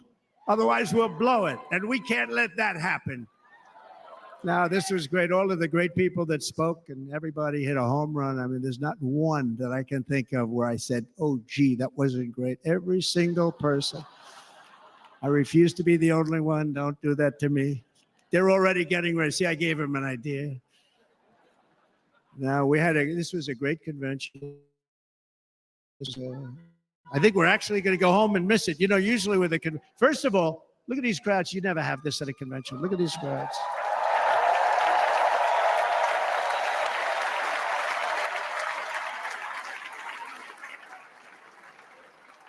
Love. It's about love. This week, the entire Republican Party has formally adopted an agenda for America's renewal, and you saw that agenda, and it's very short compared to the long, boring, meaningless agendas of the past, including the Democrats. They write these things that are hundreds of pages long, and they never read them after they're done. In their case, fortunately, they don't read them because they're pretty bad. It's a series of bold promises that we will swiftly implement when you give us a Republican House And Mr. Speaker, thank you very much. We have our great Speaker of the House with us tonight. Mr. Speaker, thank you very much. Thank you. A Republican Senate, we have many senators here, and send me back to our beautiful White House just a few short months from now. We're talking about just months. It can't come fast enough. We have to get it done. First, we must get economic relief to our citizens. Starting on day one, we will drive down prices and make America affordable again. We have to make it affordable. It's not affordable. People can't live like this. Under this administration, our current administration, groceries are up 57%, gasoline is up 60 and 70%, mortgage rates have quadrupled. And the fact is, it doesn't matter what they are because you can't get the money anyway. You can't buy houses. Young people can't get any financing to buy a house. The total household costs have increased an average of $28,000 per family under this administration. Republicans have a plan to bring down prices and bring them down very, very rapidly. By slashing energy costs, we will in turn reduce the cost of transportation, manufacturing, and all household goods. So much starts with energy. And remember, we have more liquid gold under our feet than any other country by far. We are a nation that has the opportunity to make an absolute fortune with its energy. We have it, and China doesn't. Under the Trump administration, just 3.5 years ago, we were energy independent, but soon we will actually be better than that. We will be energy dominant and supply not only ourselves, but we will supply the rest of the world with numbers that nobody has ever seen, and we will reduce our debt, $36 trillion. We will start reducing that, and we will also reduce your taxes still further. Next, and by the way, they want to raise your taxes 4 times. Think of it.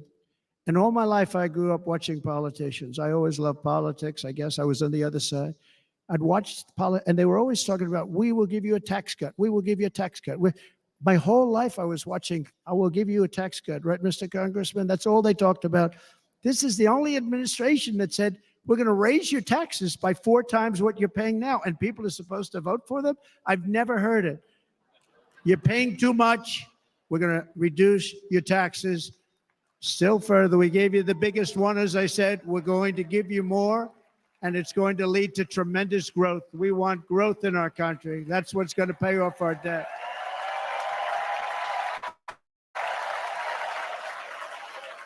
And next, we will end the ridiculous and actually incredible waste of taxpayer dollars that is fueling the inflation crisis. They've spent trillions of dollars on things having to do with the Green New Scam. It's a scam. And that's caused tremendous inflationary pressures in addition to the cost of energy. And all of the trillions of dollars that are sitting there not yet spent, we will redirect that money for important projects like roads, bridges, dams, and we will not allow it to be spent on meaningless Green New Scam ideas.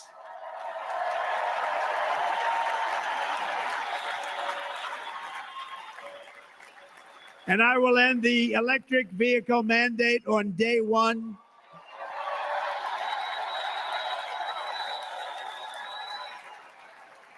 Thereby saving the U.S. auto industry from complete obliteration, which is happening right now, and saving U.S. customers thousands and thousands of dollars per car. And right now, as we speak, large factories just started, are being built across the border in Mexico. So with all the other things happening on our border, and they're being built by China to make cars and to sell them into our country. No tax, no anything. The United Auto Workers ought to be ashamed for allowing this to happen. And the leader of the United Auto Workers should be fired immediately. And every single auto worker, union and non-union, should be voting for Donald Trump, because we're going to bring back car manufacturing and we're going to bring it back fast.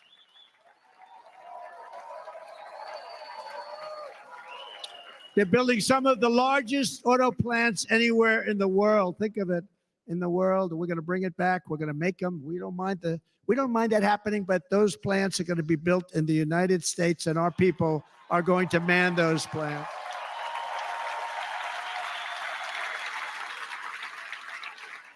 And if they don't agree with us, we'll put a tariff of approximately 100 to 200% on each car, and they will be unsellable in the United States. We have long been taken advantage of by other countries. And think of it, oftentimes these other countries are considered so-called allies. They've taken advantage of us for years. We lose jobs, we lose revenue, and they gain everything and wipe out our businesses, wipe out our people. I stopped it for 4 years. I stopped it. And we're really ready to make changes like nobody had seen before. And remember, USMCA, I got rid of NAFTA, the worst trade deal ever made, and replaced it with USMCA, which is, they say, the best trade deal ever made. Actually, probably the best trade deal was the deal I made with China, where they buy $50 billion worth of our product. They were buying nothing. They buy $50 billion worth. They had to. But I don't even talk about it because of COVID. I don't even mention it, frankly, because of what happened with the China virus.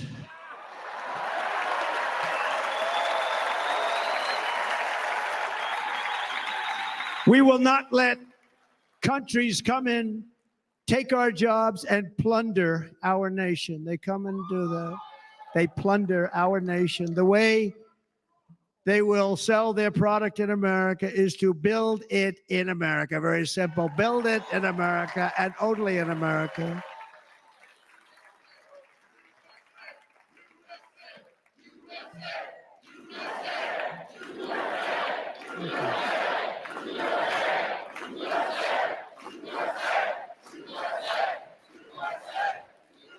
And this very simple formula, and Congress has to go along with us, and they will.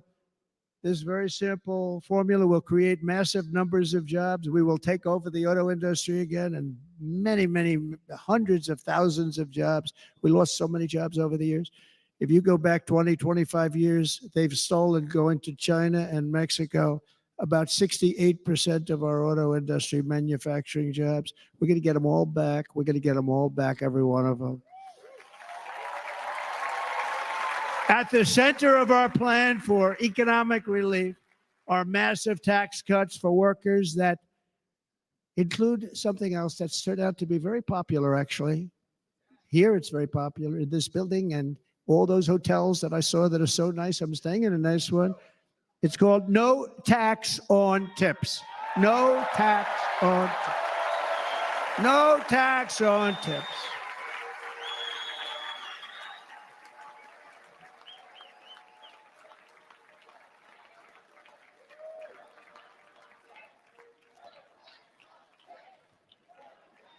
I got that by having dinner recently in Nevada, where we're leading by about 14 points. Hello. I'll see you there very soon, everybody. And we're having dinner at a beautiful restaurant in the Trump building on the Strip. And it's a great building. And the waitress comes over. How's everything going? A really nice person. How's everything? Oh, sir, it's so tough. The government's after me all the time on tips, tips, tips. I said, well, they give you cash. Would they be able to find him? She said, actually, and I didn't know this. She said, very little cash is given. It's all put right on the check. And they come in and they take so much of our money. It's just ridiculous. And they don't believe anything we say. And they've just hired, as you know, 88,000 agents to go after him even more. And I said, this shows the level of my, most people who go out, they hire consultants, they pay millions of dollars. But I said to her, let me just ask you a question. Would you be happy if you had no tax and tips? She said, what a great idea. I got my information from a very smart waitress. That's better than spending millions of dollars. And everybody loves it. Waitresses and caddies and drivers and everybody's a large group of people that are being really hurt badly. They make money, let them keep their money. I'm going to protect Social Security and Medicare. Democrats are going to destroy Social Security and Medicare because all of these people, by the millions they're coming in, they're going to be on Social Security and Medicare and other things, and you're not able to afford it. They are destroying your Social Security and your Medicare. Under my plan, incomes will skyrocket, inflation will vanish completely, jobs will come roaring back, and the middle class will prosper like never, ever before, and we're going to do it very rapidly.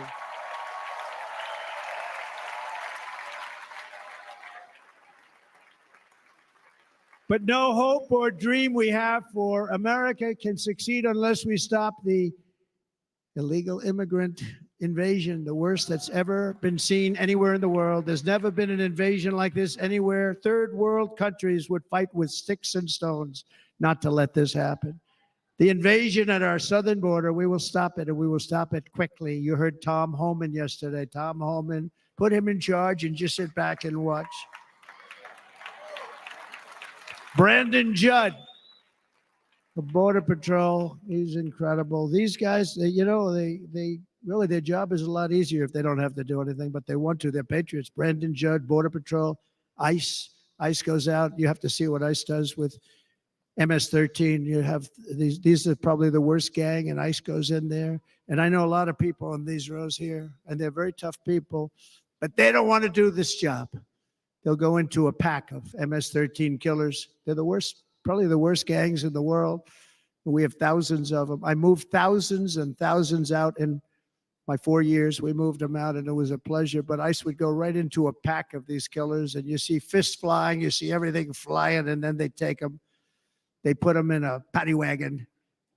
They take them back, and they get them out of our country. And the other countries weren't accepting them back. And I called up, and I said, tell them that we're not giving them economic aid anymore. And the next day, I got calls from all of these countries that were terminated. Billions of dollars we spend on economic aid to countries that does us, frankly, no good. And the next day, I was called by everybody. I couldn't take all the calls. Sir, what's the problem? I said, you won't take your killers back that you sent in caravans into America. You won't take them back. Well, sir, if you'd like us to, we would give very serious consideration to doing that. And within 24 hours, they were being taken back. For years and years, when I first came in, they said President Obama tried to get him to go back, and they wouldn't accept him. They'd put planes on the runway so you couldn't leave the plane. They'd close the road so you couldn't take the buses. They'd all have to turn back. As soon as I said no more economic aid of any kind to any country that does that, they called back and they said, sir, it would be our great honor to take MS-13. We love them very much. We love them very much, sir. We'll take them back. At the heart of the Republican platform is our pledge to end this border nightmare and fully restore the sacred and sovereign borders of the United States of America. And we're going to do that on day one.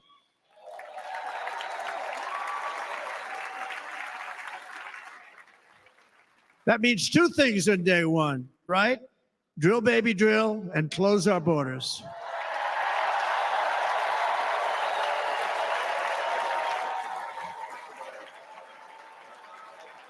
And by the way, and I think everybody as a Republican, as a patriot in this room, and most Democrats, we want people to come into our country, but they have to come into our country legally. Legally. Less than 4 years ago, I handed this administration the strongest border in American history. But you can see on the chart that saved my life, that was the chart that saved my life. I said, look it, I'm so proud of it. I think it's one of the greatest. It was done by the Border Patrol, one of the greatest charts I've ever seen. It showed everything just like that. You know the chart. Oh, there it is. That's pretty good. Wow. Last time I put up that chart, I never really got to look at it. But without that chart, I would not be here today.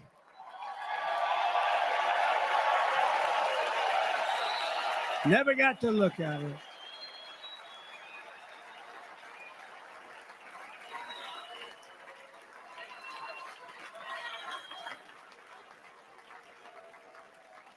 I said, you got to see this chart. I was so proud of it. And by the time I got to there, I never got to see it that day. But I'm seeing it now, and I was very proud. If you look at the arrow in the bottom, that's the lowest level, the one on the bottom, heavy red arrow. That's the lowest level of illegal immigrants ever to come into our country in recorded history, right there. Right there. And that was my last week in office. And then you see what happened after I left. Look at the rest. And if you go out a little bit further, it's getting to be a little bit old, but I love it anyway, right? But you can go much higher with those numbers. Look what happened right after that. The invasion began. We had the opposite. We stopped the invasion, but the invasion that we stopped was peanuts by comparison to what happened after I left. Look at what happened after I left.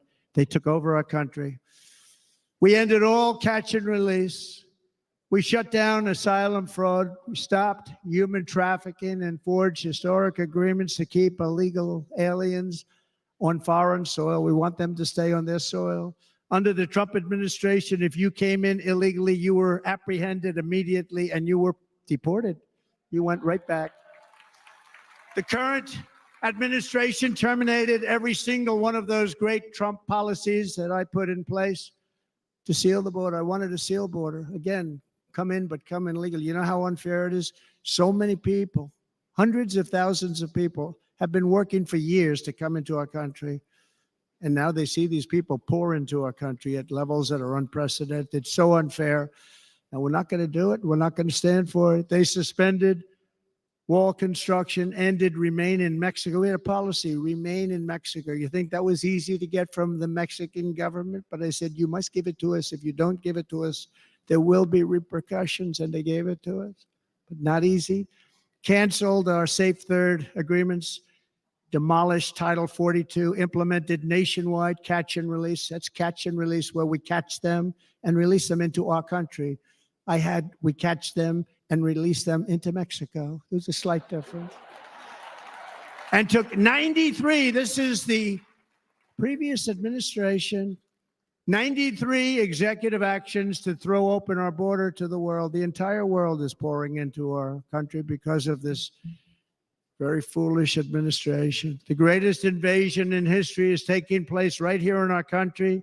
They are coming in from every corner of the earth, not just from South America, but from Africa, Asia, the Middle East. They're coming from everywhere. They're coming at levels that we've never seen before. It is an invasion indeed. And this administration does absolutely nothing to stop them. They're coming from prisons. They're coming from jails. They're coming from mental institutions and insane asylums. You know, the press is always on me because I say this. Has anyone seen Silence of the Lambs? The late, great Hannibal Lecter. He'd love to have you for dinner. That's insane asylums. They're emptying out their insane asylums. And terrorists are coming in at numbers that we've never seen before. Bad things are going to happen.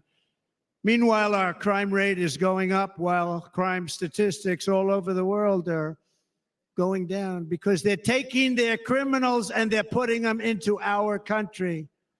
A certain country, and I happen to like the president of that country very much, but he's been getting great publicity because he's a wonderful shepherd of the country. He says how well the country's doing because their crime rate is down. And he said he's training all of these rough people. They're rough. He's training them. And I've been reading about this for 2 years. I think, oh, that's wonderful. Let's take a look at it. But then I realized he's not training them. He's sending all of his criminals, his drug dealers, his people that are in jails. He's sending them all to the United States. And he's different in that he doesn't say that. He's trying to convince everybody what a wonderful job he does in running the country. Well, he doesn't do a wonderful job. And by the way, if I ran one of the countries, many countries from all over, I would be worse than any of them. I would have had the place totally emptied out already.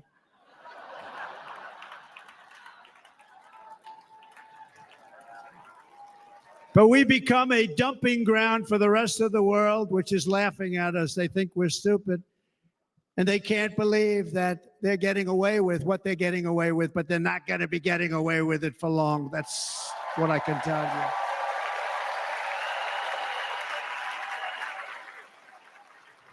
you. In Venezuela, Caracas, high crime, high crime. Caracas, Venezuela, really a dangerous place, but not anymore.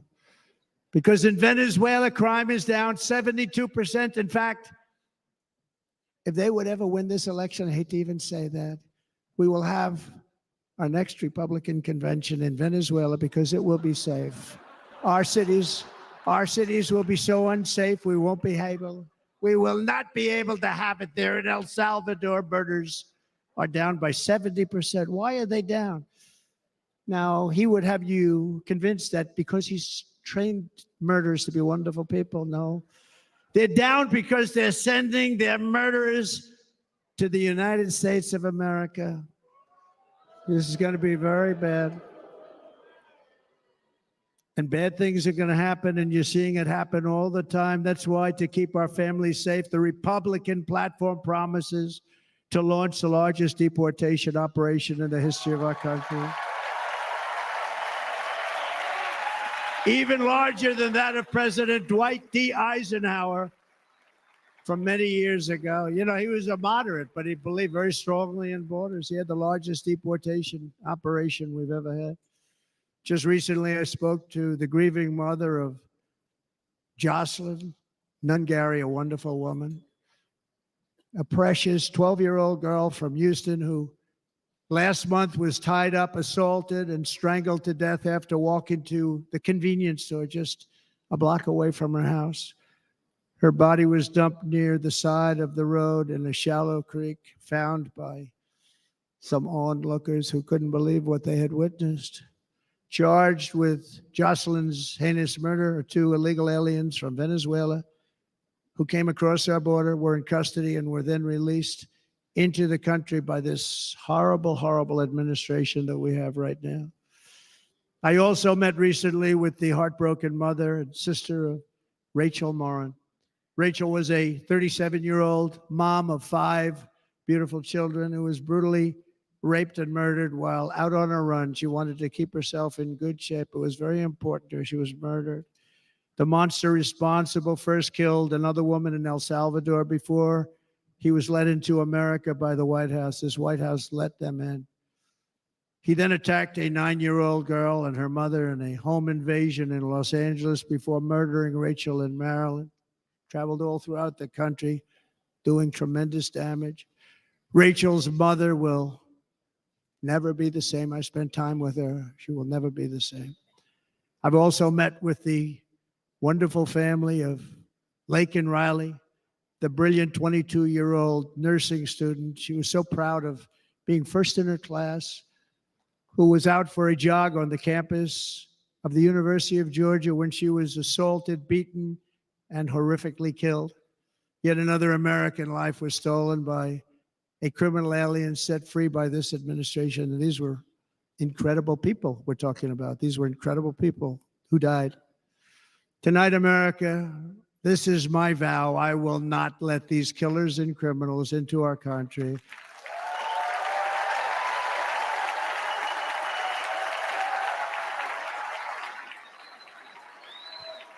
I will keep our sons and daughters safe.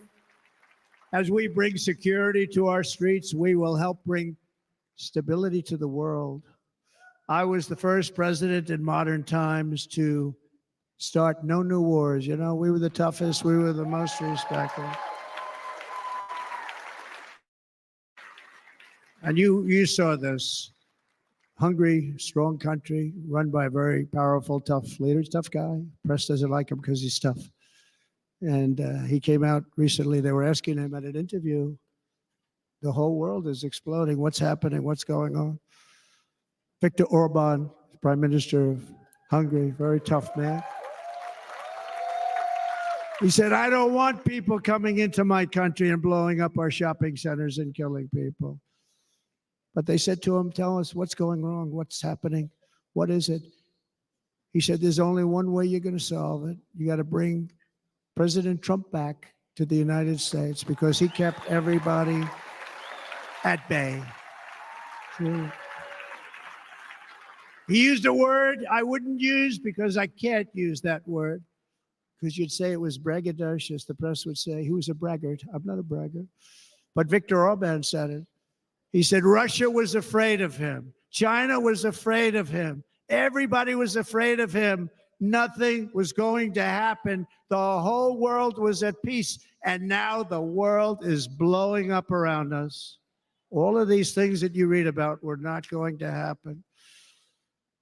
Under President Bush, Russia invaded Georgia. Under President Obama, Russia took Crimea. Under the current administration, Russia is after all of Ukraine. Under President Trump, Russia took nothing.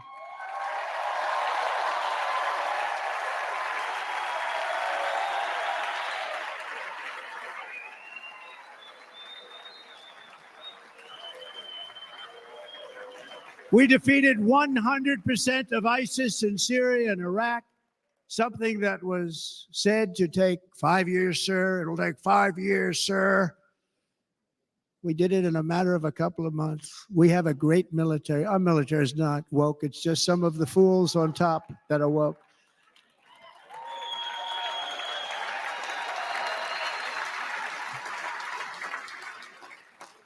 I got along very well. North Korea, Kim Jong-un, I got along very well with him. The press hated when I said that. How could you get along with him? Well, you know, it's nice to get along with somebody who has a lot of nuclear weapons or otherwise, isn't it? See, in the old days, they'd say, that's a wonderful thing. Now they say, how could you possibly do that? But no, I got along with them, and we stopped the missile launches from North Korea. Now North Korea is acting up again, but when we get back, I get along with him. He'd like to see me back, too. I think he misses me, if you want to know the truth.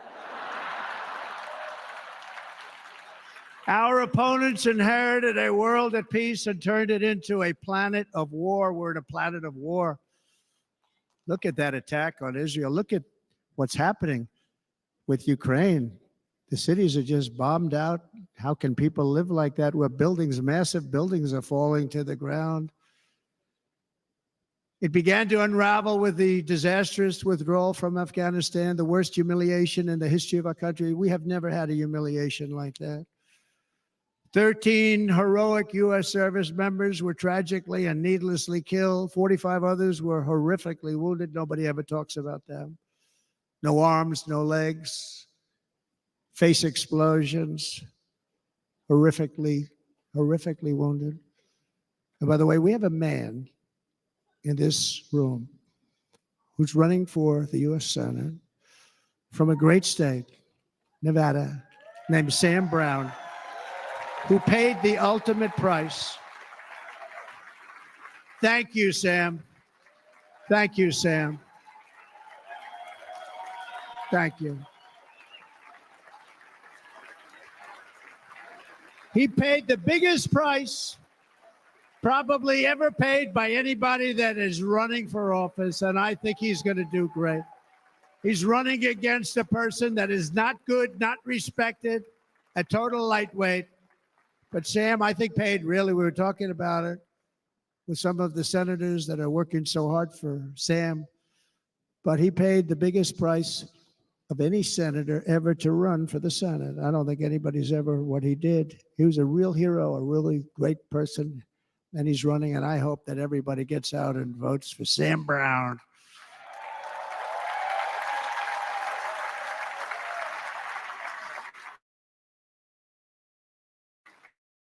Left behind $85 billion worth of military equipment, along with many American citizens were left behind.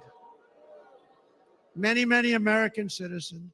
Emboldened by that disaster, Russia invaded Ukraine. They saw this group of people that were incompetent. We took the soldiers out first. No, we're going to take the soldiers out second. If they would have followed my plan, we had a great plan. But the plan only kicked in if they did everything perfectly. And they weren't doing things perfectly. So we said it doesn't kick in. You know, 18 months in Afghanistan, we didn't have one. So they were killing them left and right, snipers. And I spoke to the head of the Taliban. You've heard this story. Abdul, still there, still the head of the Taliban. the press got on me. Why would you speak to him? I said, because that's where the killing is. I don't have to speak to somebody that has nothing to do with it. And I told him, don't ever do that. Don't ever do that again. Don't ever, ever do that again. You got to stop. Because during the Obama administration, many great people and soldiers, a lot of soldiers were being killed from long distance. I said, if you keep doing that, you're going to be hit harder than anybody's ever been hit by a country before.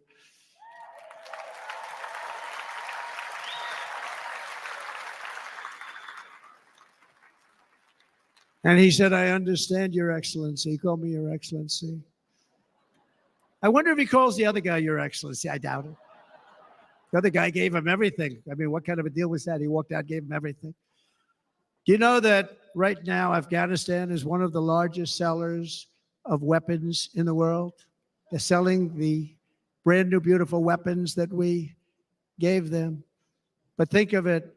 He actually said to me, but why do you show me a picture of my home? I said, you'll have to ask your people or one of your wives.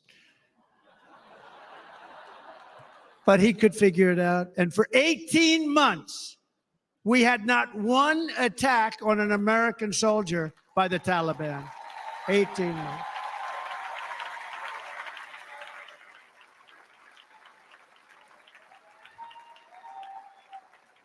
And then we had that horrible day where soldiers were killed. I was not there because of a ridiculous election.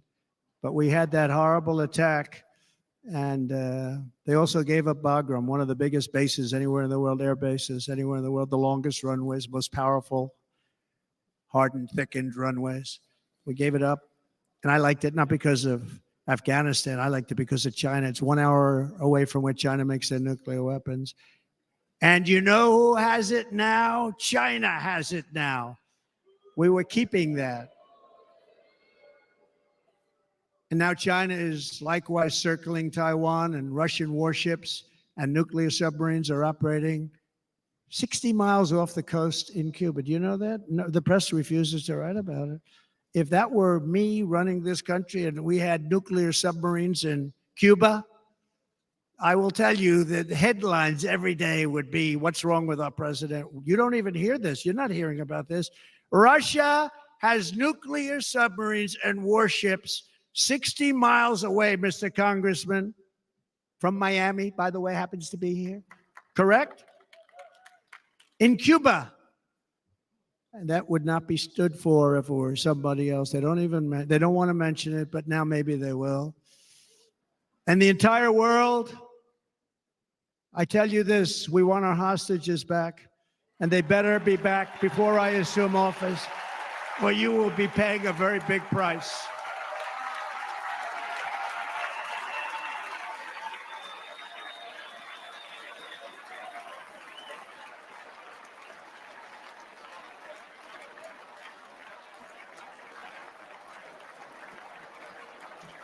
With our victory in November, the years of war, weakness, and chaos will be over. I don't have wars. I had no wars other than ISIS, which I defeated, but that was a war that was started. We had no wars. I could stop wars with a telephone call.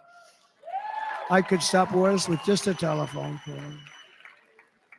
If properly stated, it would never start. We will replenish our military and build an Iron Dome missile defense system to ensure that no enemy can strike our homeland. And this great Iron Dome will be built entirely in the USA. We're going to build it.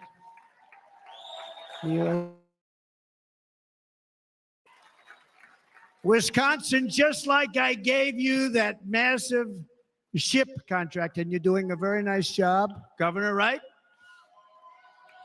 Thank you, Governor. And they're doing a great job. In fact, I had a little design change, and we gave them a tremendous for essentially what we used to call destroyers.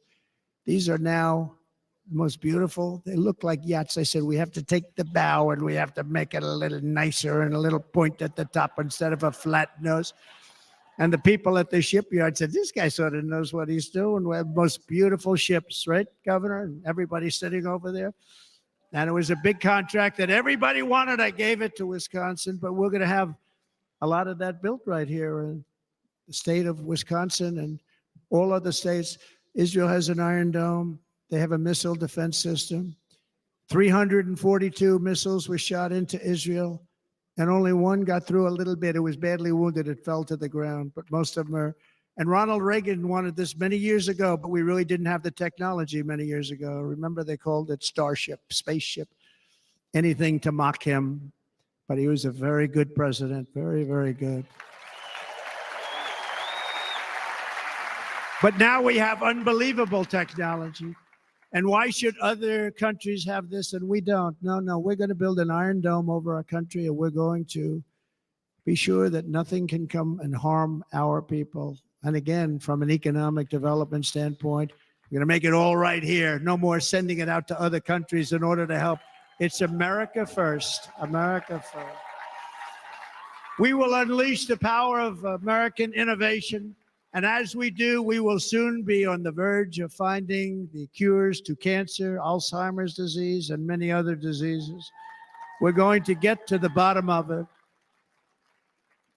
You remember this gentleman that I don't want to mention other than one time I had to, because when you say the 10 worst, I had to do it. I didn't want anybody to be confused. But this man said, we're going to find a cure to cancer. Nothing happened. We're going to get to the cure for cancer and Alzheimer's and so many other things. We're so close to doing something great. But we need a leader that will let it be done. We will not have men playing in women's sports. That will end immediately.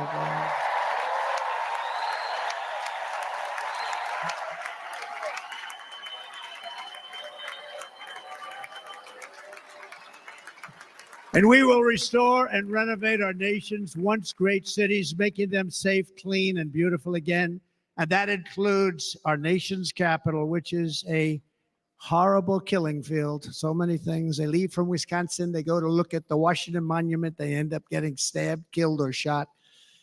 We will be very soon very proud of our capital. Again, Washington, D.C.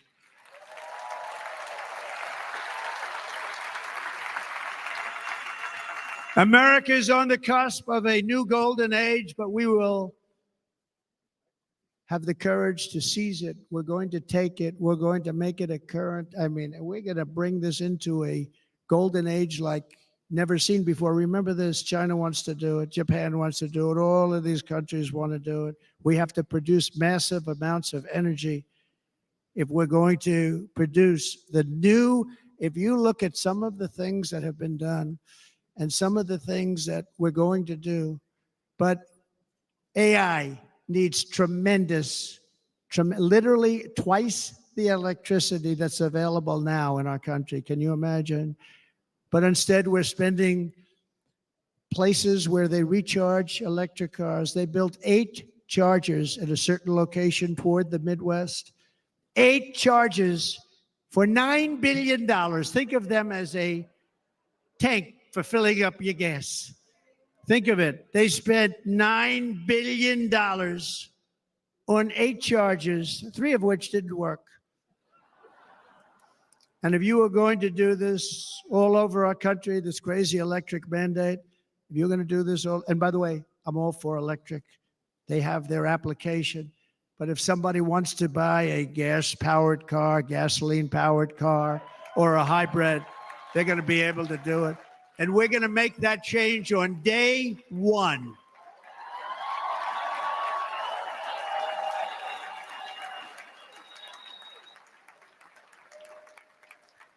So to conclude, just a few short days ago, my journey with you nearly ended. We know that. And yet, here we are tonight, all gathered together, talking about the future, promise, and a total renewal of a thing we love very much. It's called America. We live in a world of miracles. None of us knows God's plan or where life's adventure will take us. I want to thank Franklin Graham for being here tonight. He's an outstanding man. He wrote me a note recently. I have a lot of respect for him. Sir, I love your storytelling. I think it's great in front of these big rallies. But sir, please do me one favor. It won't make any difference. Please don't use any foul language. I was a little embarrassed. I said, he said, it won't make any difference. Actually, it does. The story's not quite as good, but I've been very good. The story is not quite as good, to be honest. I've got to have a little talk with Franklin, but he was great. He's a great gentleman. His father was so incredible, Billy Graham. My father used to love taking me to see Billy Graham. My father would take me to see Billy Graham at Yankee Stadium. He had the biggest rallies you've ever seen. He was a good rally guy, too. But he'd get up, and he was a fantastic guy. My father loved Billy Graham. But I love Franklin Graham. I think Franklin's been fantastic. And I'm working so hard to adhere to his note to me. I'm working hard on it, Franklin. But if the events of last Saturday make anything clear, it is that every single moment we have on earth is a gift from God.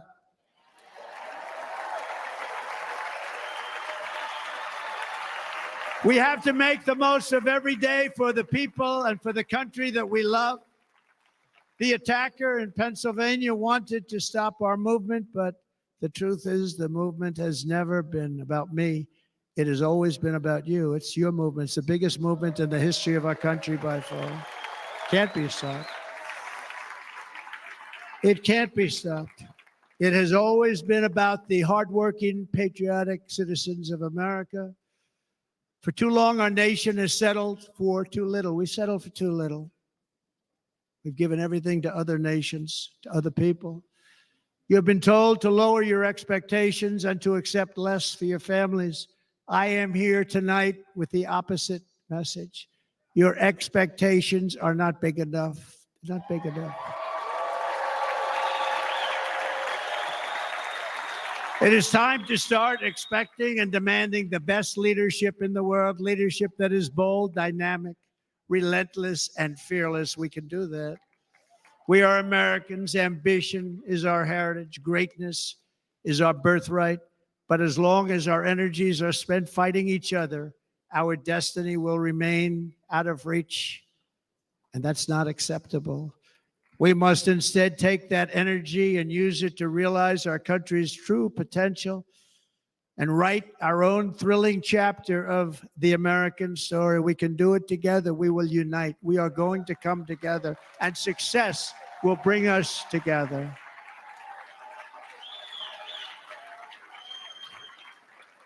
It is a story of love, sacrifice, and so many other things.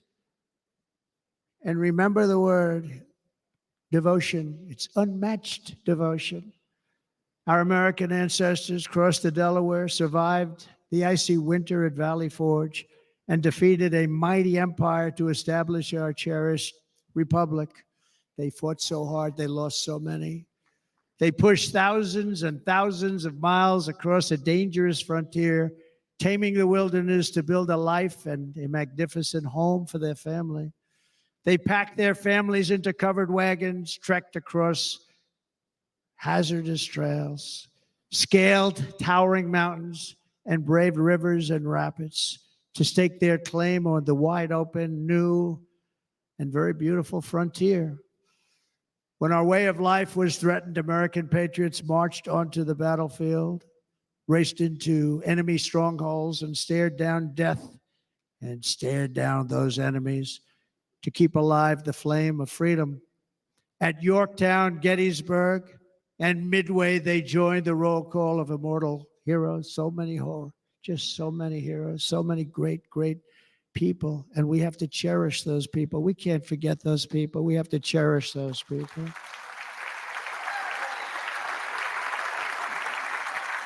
And building monuments to those great people is a good thing, not a bad thing.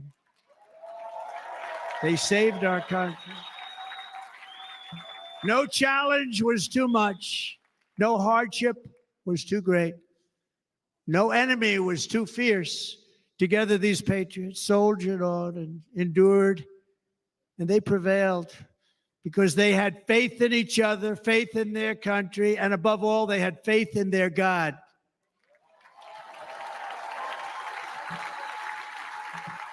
Just like our ancestors, we must now come together, rise above past differences, Any disagreements have to be put aside and go forward united as one people, one nation, pledging allegiance to one great, beautiful, I think it's so beautiful, American flag.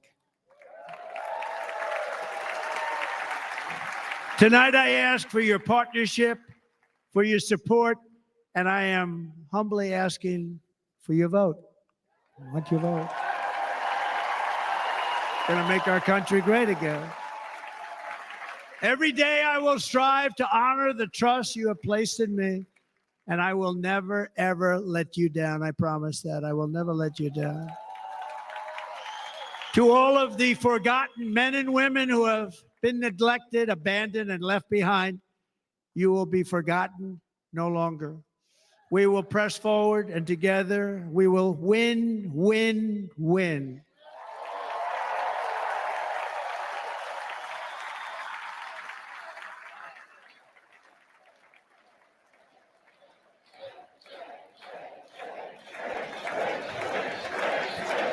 Win, win, win, win, win, win. Nothing will sway us, nothing will slow us, and no one will ever stop us. No matter what dangers come our way, no matter what obstacles lie in our path, we will keep striving toward our shared and glorious destiny, and we will not fail. We will not fail. Together, we will save this country. We will restore the republic, and we will usher in the rich and wonderful tomorrows that our people so truly deserve. America's future will be bigger, better, bolder, brighter, happier, stronger, freer, greater, and more united than ever before.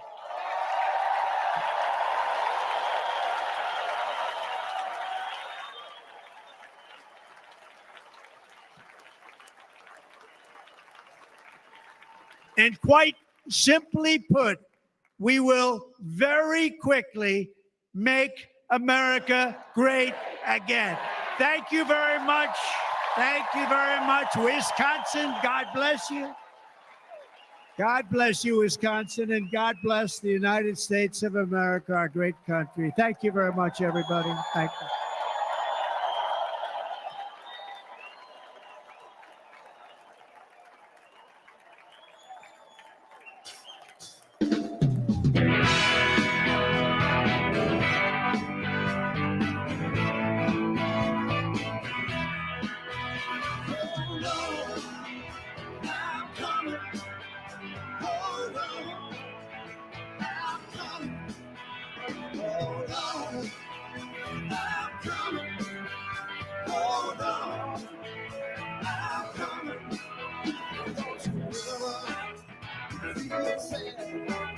Lean on me when times are bad.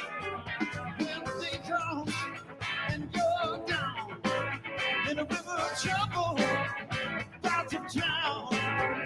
Oh, I'm coming. Hold on. I'm coming. Hold on. I'm coming. Hold on. I'm coming. On my way. When you get cold, real cold, no need to worry, 'cause I'm here. No need to suffer, 'cause I'm here. Hold on. I'm coming. Hold on. I'm coming. Hold on. I'm coming. Hold on.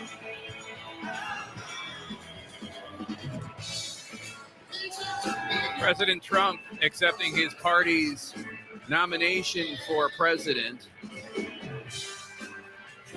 Joined on the stage here is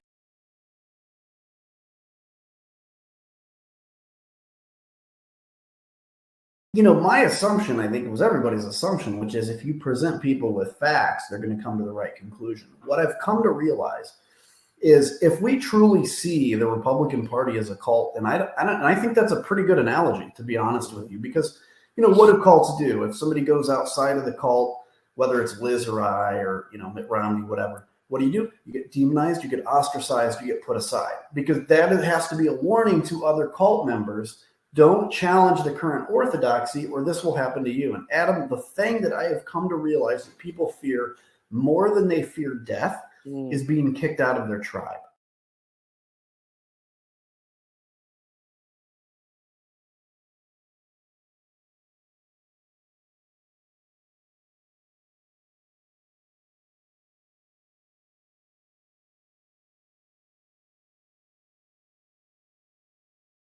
I come from MAGA world. I was a MAGA base cult member, baby. I was part of that world, and I left that world, and now, you know, am an opponent of Trump's. Most of the Never Trumpers were never part of that MAGA cult. I was. True. I voted for Trump in 2016 because the same people who voted for him voted for me. I felt like Trump did. The system's fucking broken. Burn it down. Both parties suck. I wanted, Adam, maybe you did too, I wanted disruption in our political system. I think disruption's good. Yeah. Turns out Trump is an evil disruptor. And I did not pay enough attention to that. Once he got elected, I started paying attention to him. And even though Helsinki was my final straw, a month into his presidency, I came home from doing my radio show, sat down at dinner with my wife. I looked at her and I said, this isn't going to end well for us. I come from MAGA.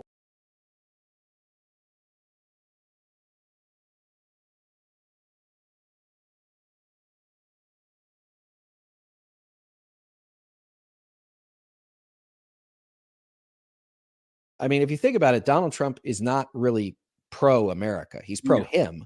Yeah. But you know, he continually denigrates the United States. He brings us down to a level that for a lot of Republicans, they see the United States as the greatest country ever founded, and they see themselves as key members of that American exceptionalism.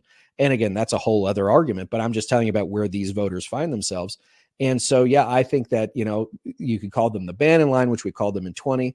But I think that's, you know, the amount of voters that are now available to either peel off of Trump 100% or get across to Biden, I think is much higher than it was 4 years ago.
In the exchanges that I've had with Trump supporters, and I know a lot of them, they would not, for the most part, they would not concede that Trump is lying about the election. They will not concede that the election was lost, right? So they don't want to be in a position of saying, you know, he was found guilty of sexual assault, what the judge called rape. And he did lead an insurrection against the Capitol, and he did try a coup attempt, and he did invite hostile foreign powers to interfere in the election. And he is found guilty on fraud, and he has been indicted four times and 91 counts. They wouldn't concede all of those things because obviously that's a nearly impossible position to defend. So what do they do? What does the mind do? It engages in denialism.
there is a calculation by the Nikki Haley's in the party who are on the outside, and even some of those still inside, that we'll just get past Trump. In 2028, you know, I will look much better to Republicans having compromised myself now. A, they will have forgotten, and B, they will be so glad Trump is away that they'll come running into our arms. And what I'm trying to tell these poor fools is stop being so stupid and naive. That's not how this is going to work. That's like saying, oh, all of a sudden, all the people who wanted to kill Mike Pence on January 6th are suddenly not, okay, Mike, all is forgiven. We put the noose back in the closet and we've taken down the scaffold. Come on back and be our presidential nominee.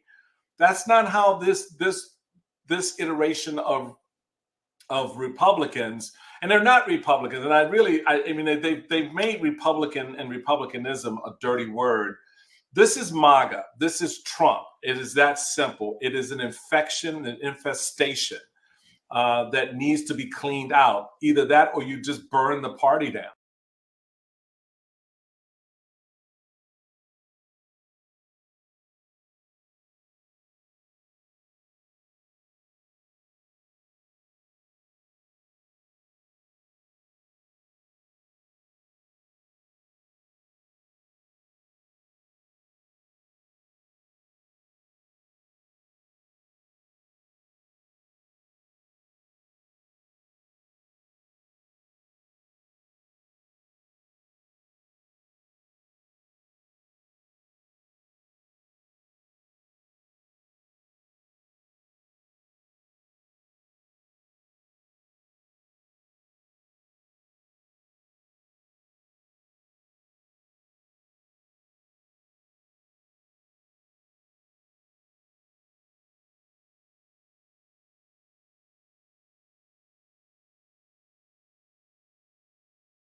Polarization is so strong these days that it isn't possible, perhaps, for anybody to get the kinds of majorities of approval that used to be normal for presidents.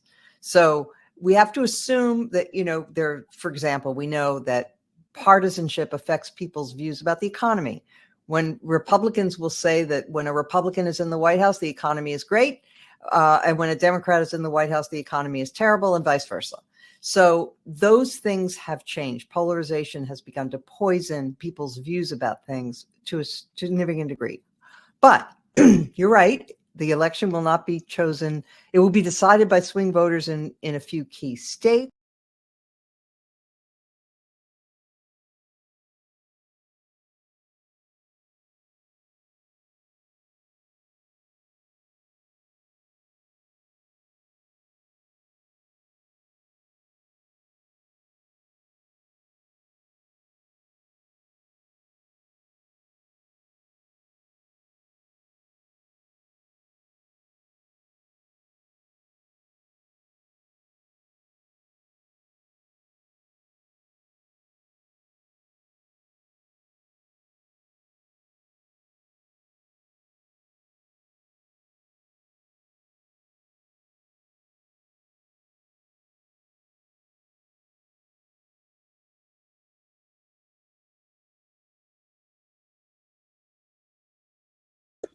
And I don't say that, you know, to call names. I mean, this is observable now. And I say, you know, likely a psychopathology, obviously that would require a real diagnosis. Sociopathology, on the other hand, is evident.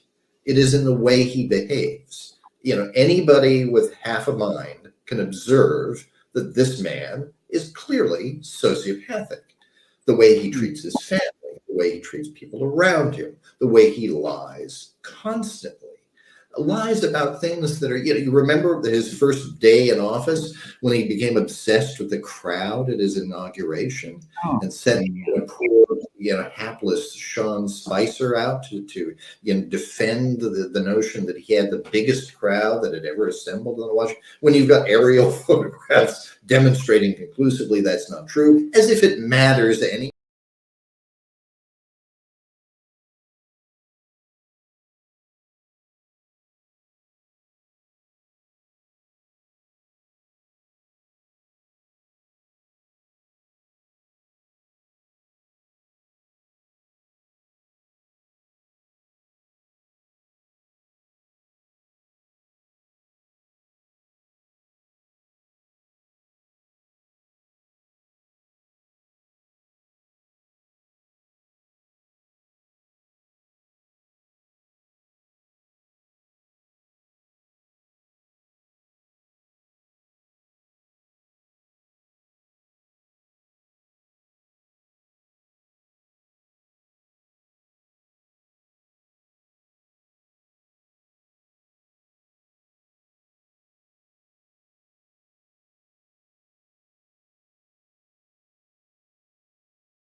I believe if we quantum leap like 10 years forward, which is a great show, by the way, but if we do that and we look back and we say, okay, what do you believe about January 6th? Like in 10 years, nobody's going to believe any of the garbage about the lies. They're going to believe the truth. But right now, that tribal tattoo is it was an inside job or whatever. So let's not get discouraged about that. Let's understand that that's what's driving this and know that the number one goal, the only way to overcome this is not with more facts, though we need to keep getting facts out there. I don't mean to denigrate that. It's with defeating the insurrectionists in November. And that means people like Adam Epstein and I have to belong to a party that maybe we don't always belong to, because we have to defeat the insurrectionists. Absolutely.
There is a calculation by the Nikki Haley's in the party who are on the outside, and even some of those still inside, that we'll just get past Trump. In 2028, I will look much better to Republicans, having compromised myself now. A, they will have forgotten, and B, they will be so glad Trump is away that they'll come running into our arms. And what I'm trying to tell these poor fools is stop being so stupid and naive. That's not how this is going to work.